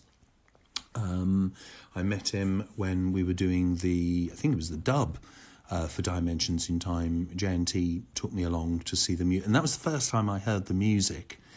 And there's something really interesting when you follow the process of the making of a TV programme or a film, and then you get to the end and the sound has been mixed, and then comes the music, and they start layering on the music, and suddenly it just transforms this programme. And I remember sitting in a dubbing studio with, I think it was Andy Quested, who was the editor. I'm not sure, but my memory may be cheating. But I remember sitting in the dubbing studio in Television Centre and watching Dimensions in Time on a big screen in stereo sound for the first time, and oh my God, it blew me away.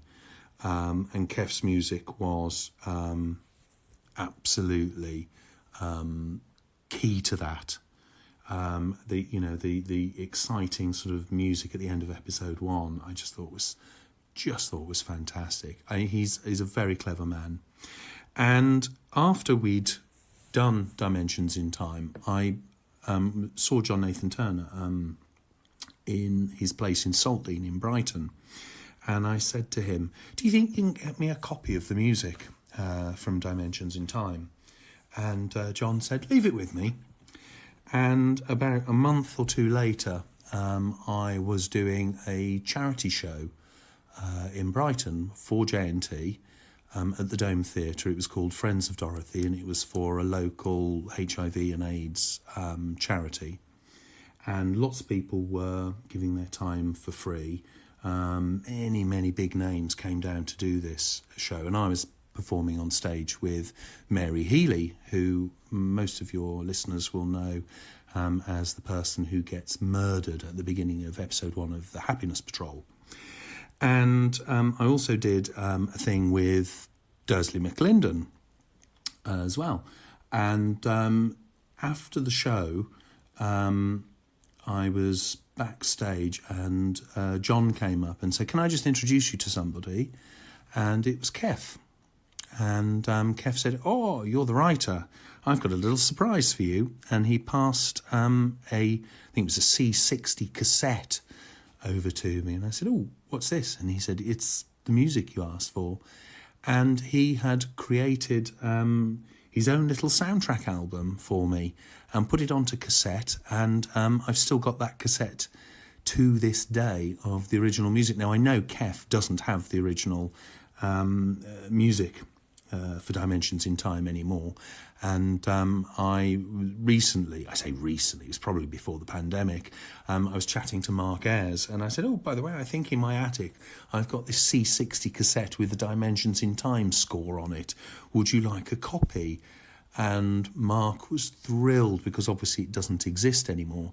So I sent Mark the C60 cassette. So Dimensions in Time score now exists because of Kev McCulloch very generously giving me a cassette at a charity event in Brighton. So yes, so that is my number 4. It is Kev McCulloch's music. Oh, that's lovely. And isn't that a lovely story about the music surviving, all because of Kev being kind to David? I didn't even mention the music, but that's a sign of good music, actually, is music that, only draws attention to it. So, well, doesn't really draw attention to itself, but augments the action. I know that Kev McCulloch has had some stick, and I think it's partially because he was so ubiquitous in that first season that he did, because by dint of him doing Paradise Towers at the last minute. So he does the first 3 stories of season 24. And Dominic Glynn, who I think is superb. I mean, I think Dominic Glynn's music is so good, but is helped by the fact that he is the sort of point of difference. I mean, yes, there is a lot of synth and there's a lot of rat-tat-tat, crish crash crosh, and it's pretty full on, the music. But I like incidental music in Doctor Who. It's one of the shows that can stand it. I don't really think about the incidental music in other television. I watch so much, particularly. I think science fiction can take incidental music, and in fact, some of my fondest memories of Doctor Who are often stirred by, and I've listened to Doctor Who incidental music for fun whilst walking around the park. Do you know what I mean?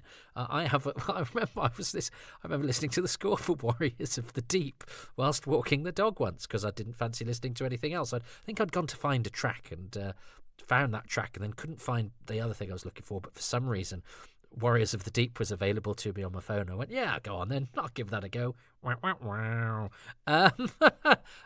But music is so evocative, isn't it? And it is a shorthand to stir emotions or to underscore things, and also actually to make stuff seem less. I talked about the set of Doctor Who that I stood on recently that seemed fairly unrealistic, and that's not because it was a bad set. It's because it will look great on screen, but it doesn't have to be. It's not an actual building in a room. It is a simulacrum of one that will pass muster on the screen. But it's like that. There was a clip of David Tennant in the TARDIS on Rachel Talele's YouTube page, wasn't there, where people sort of couldn't quite handle it because you could hear the falseness of the set, because he was stomping on it on his plimsolls, and it sounded like like sets do, like they don't when you hear them on television these days, which is again a lot of reason that old television is a struggle for people because it's harder to disguise some of the sort of sound that is inevitably made by rattling about a proscenium arch set or something that's made out of flats. And of course, David Tennant's footfall on the TARDIS floor or whatever, and the sort of hollow, airy atmosphere would have been dulled up by ambient sound, special sounds. Those footsteps would have been wiped out or given extra echo or something to make them sound, more solid or whatever. There's a lot of stuff that goes into post, and God bless all the Foley people and the sound people who do all that stuff. That which is why you can't just make a film that looks realistic, with a video camera or whatever, because the sound has always been a bit this and that, and because music does such an exceptional job. And I was always rather liked Kev McCulloch's very committed attitude to scoring, and I think some of the wit in things like Delta and the Bannermen and some of the quite full on actiony stuff. I love the theme where the Urak marches on the Seventh Doctor in Time in the Rani, and it's synthy and it's 80s and it's dated, but it's in some ways. But to me, it's comforting and it's evocative and it's exciting, and I play it in my head, and it reminds me of times gone by, and it connects me with the past, and that's a very powerful thing. And power to his. Not his elbow, his fingertips for when he plays things. Good. And I met him once at a convention when I was a boy, so I've only I don't have any real proper memories of meeting Kev McCulloch. But I understand he is a little slightly bruised by his Doctor Who experience, which I think is sad and I think is wrong. And I wish we didn't have that. I wish that in this great love and commitment that we have for the show, we could. That there hasn't been manifestations of that have made a contributor to it feel sort of underwhelmed by their experience because of how it has been digested or reported back. More power to you, David, for celebrating the under-celebrated Kev McCulloch. And the final thing, I haven't got any of the same ones, have I? But that's all right. That's again. It's the journey, not the destination. So, Toby, as in all good dramas, we reach the final act, Act 5. So I sat and watched Dimensions in Time tonight for the first time in years. It's not something that's that crops up on my viewing list very often. And I have to say, I really enjoyed it. It brought back a huge amount of memories. And I know it's not top of everyone's favourite Doctor Who stories to watch. And there are bits of it now that I wish I could go back and do differently. But it is what it is. It was made 31 years ago. That said, it makes me incredibly emotional watching it and knowing that, my name is on the screen, that I worked with those people, and that still 31 years later, people are asking about it. People talk to me about it. So that, I think, is massively important for me. So thank you for asking me to do this. So my number 5 favourite thing is related to the fact that I did it, and it's J&T. It's working with him. John was a man who I think was Marmite. You either loved him or you hated him, and like all of us, John wasn't perfect, but the one thing you could never fault John for, was his passion for Doctor Who. He loved that show. He absolutely loved that show. And also, the thing that really impressed me about John was he was always prepared to give people their chance, their first chance in television, whether you're an actor, whether you're a director, whether you're a designer, or whether you were a 22-year-old writer like me.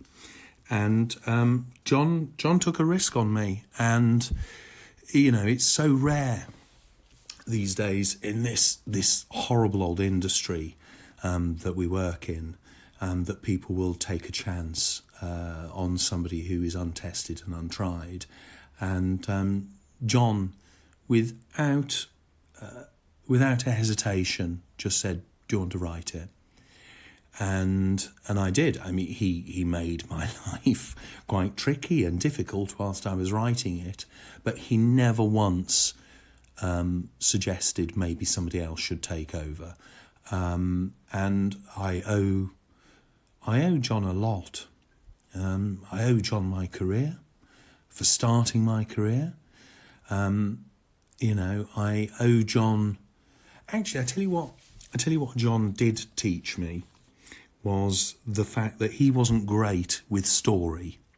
He was brilliant with budgeting. He was brilliant with casting. He was brilliant with editing and knowing how to put a production together. But he wasn't so hot on the scripts, and he freely admitted it.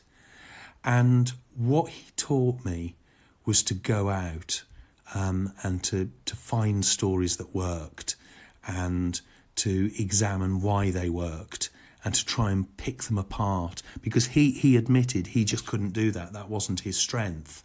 But he encouraged me, and I know a lot of other first-time writers as well, to go out and to learn our craft. So for that, absolutely, my fifth and final favourite thing for Dimensions in Time, Toby, is working with JNT. Oh, thanks, David. I love that. Wasn't that great? What a brilliant, brilliant correspondent. And thanks to David for his time, but also for his honesty and his insight into, what is a piece of Doctor Who, a very singular piece of Doctor Who. And there was so much that was lovely in there, and I guess that's the lesson, isn't it? That even Dimensions in Time, that funny, odd, divisive, children in need, piece of disposable charity entertainment designed to be thrown out one night, and I think that's probably why we can't see it, isn't it? It was probably for one viewing only, and off you go. Is a source of great magic still for David, who I suspect has plenty to be. There's plenty of water under David's bridge. He's been in the business a very long time, and it's wonderful to hear that all those magical memories for him, because I think that's the thing that always takes me back to Doctor Who. And I'm a comic, and I know how easy it is to ruin a comedy night just by somebody not even heckling, but blocking. When you chat to a member of the audience, instead of talking to you, they sort of block you, or they just snide, and it's like I've seen magicians, and do a thing that's dependent on a bit of goodwill from the audience. I remember once in Jongleurs Leeds, and this guy was doing a show, and it's a really drunk audience, and it relies on you giving a book out and saying, right, open a page and tell me what the third word down is on the third line or whatever, and whatever that word is, he's able to tell you what page it is, and you go, yeah, wow, amazing. Well, he handed it to one table, and they'd either not give him the correct word that they'd read, or they'd give him a word and he'd go, that's page 67. They'd go, no. And he'd go, well, yeah, but it is. But you can't persuade the rest of the audience of that because they've got the book, so you require their goodwill. And they probably had a whale of a time going, we've ruined it. But he could have made everybody have a much better time if he was allowed to do his trick. And I guess that, there's more than two sorts of people in the world, but there's two sorts of attitude that we can use to get us through life. And one of them is to allow the spell to be cast, is to allow the magic to happen, or it's to dismantle the magic and spoil the magic. Now, in a way, as Doctor Who fans, we look at the making of and we meet the people, and we know that we discover, as I did with Tom Baker, that our heroes might be flawed. But I've never got so close to the show and the people who make it that it stops being magical for me, and that's a conscious decision. We are willing suspenders of our disbelief, and it doesn't matter how close I've got to Doctor Who. And look at David; he sort of worked on it, and was in dressing rooms with these people and was having a hard time from some of these people, and it's still so magical to him. And I don't think you have to have met anybody who's been involved in Doctor Who or know how it works. In fact, I think it's easier probably if you haven't for it to still be magical. And that's what I think is the beauty of the worldview of the Doctor Who fan, or actually the appreciator of anybody that can put themselves into something that involves storytelling or creativity. I love the creativity of other people. I love people who spend their time trying to make something that would otherwise not be made, and that there's no reason to be made apart from the fact that it might put a smile on somebody's face. And that might be one person, or that might be millions of people. I think we'd all like to make something that makes millions of people happy. But then again, I've just watched a documentary about boy bands, and it's not the way to happiness. And we have to remember that as well, that the people that make our show aren't necessarily having a whale of a time. And I think, I thought from my countryside home that's, that yeah, you walked on water when you were in the theatre. It's quite a mixed menu. I wouldn't advise you to. You'll short out the lights if your theatre is made of water. But you know what I mean? That it was that it would all be just terribly exciting and magical and dreamlike to be in. Actually, it's probably more magical to watch and be part of. But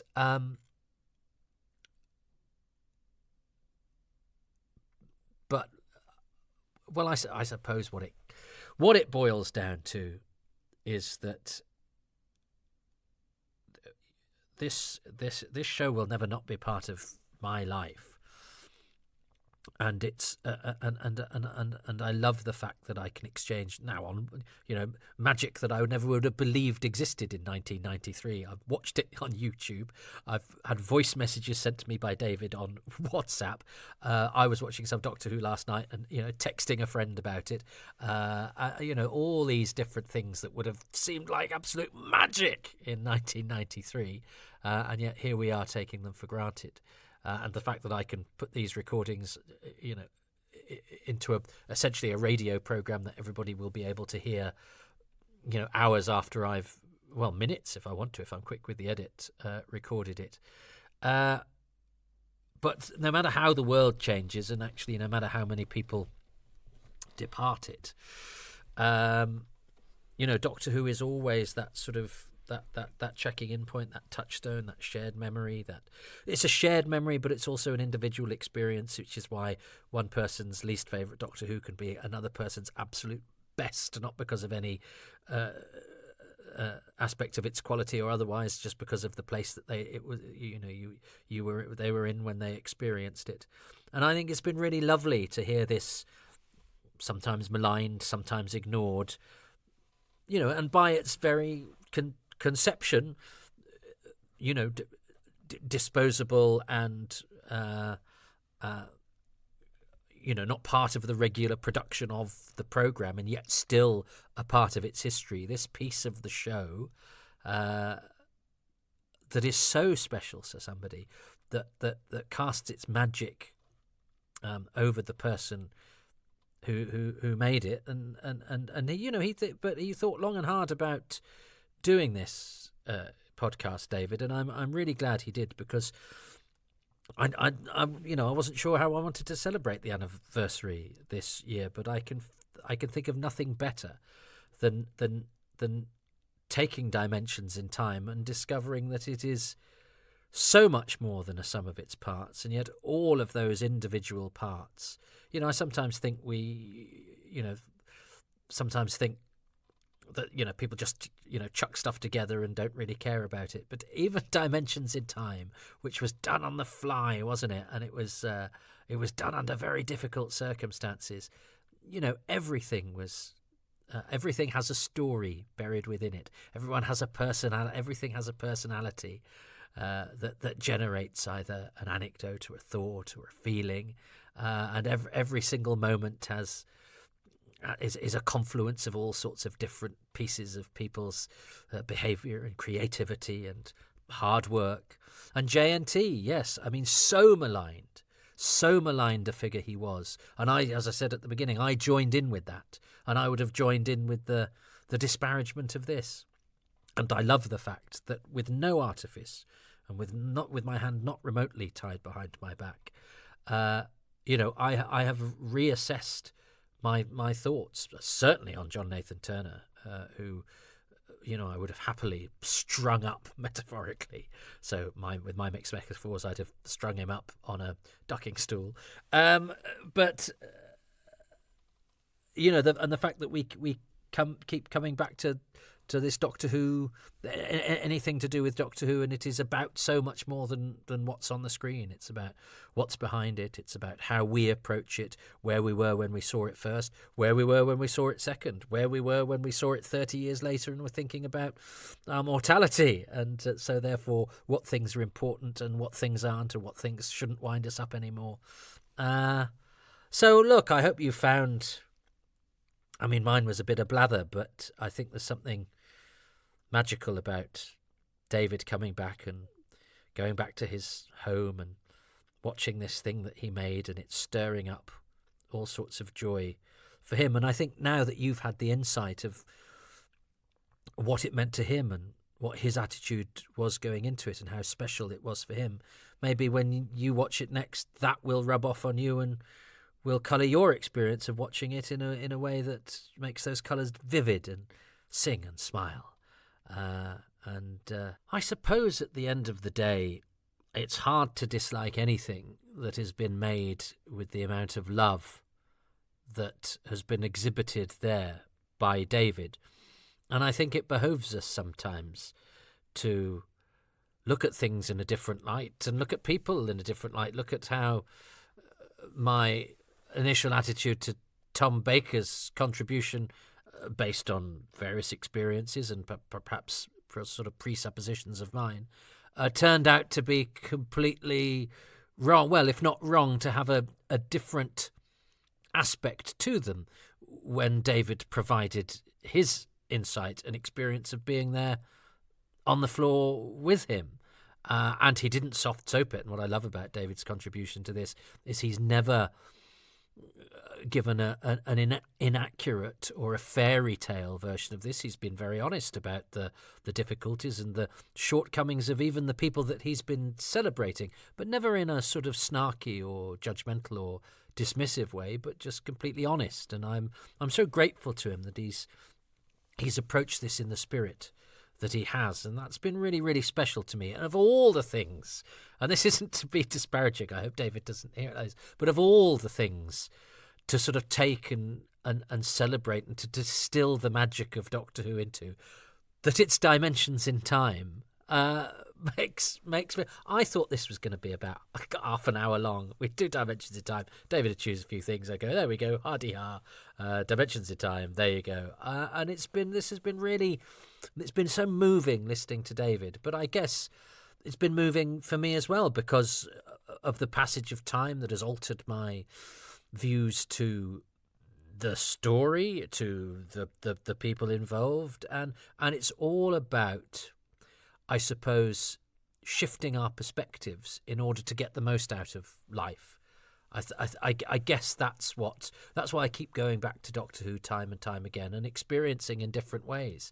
And it can show me that something I might not have liked first time around, and I'm not just talking about Dimensions in Time here. I've done it with all sorts of different ones. I watched a Peter Capaldi episode I hadn't thought that much of the other day recently and absolutely loved it.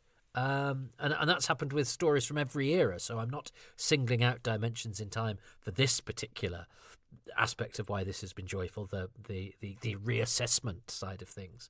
But it's quite emotional as well, because I think it suddenly hit me today that, somebody, that something I thought of as relatively recent was actually 31 years ago, and that somebody, that somebody I knew and sort of took for granted. As I say, this wasn't a close friend or anything like that. Has gone, and I will never speak to again. I only ever spoke to her. We never arranged to meet outside of bumping into each other in the park. It wasn't anything sort of special in that regard. But that's the whole point, isn't it? Things don't have to seem special to be special, because all those little things that we take for granted, and all those people that have been, that made up the patchwork of our life and experiences, they are all by their very definition special, because people are unique. And Doctor Who is such a unique show, and all of the people that have contributed to it are therefore part of that magic. And I've used the word magic a lot. And again, I'm talking about Dimensions in Time. So look, I hope you've enjoyed this. I certainly have, and it sounded to me like David has, and didn't he conjure those memories so wonderfully? So I hope this has been an apt, slightly ramshackle, slightly different celebration of the show's milestone, but it's been put together in an unorthodox way, but with its heart in the right place, to celebrate Doctor Who's birthday. And after all, isn't that how it all started? To quote a different Doctor Who anniversary special, but I never said I was perfect. Thanks so much for listening. Happy anniversary.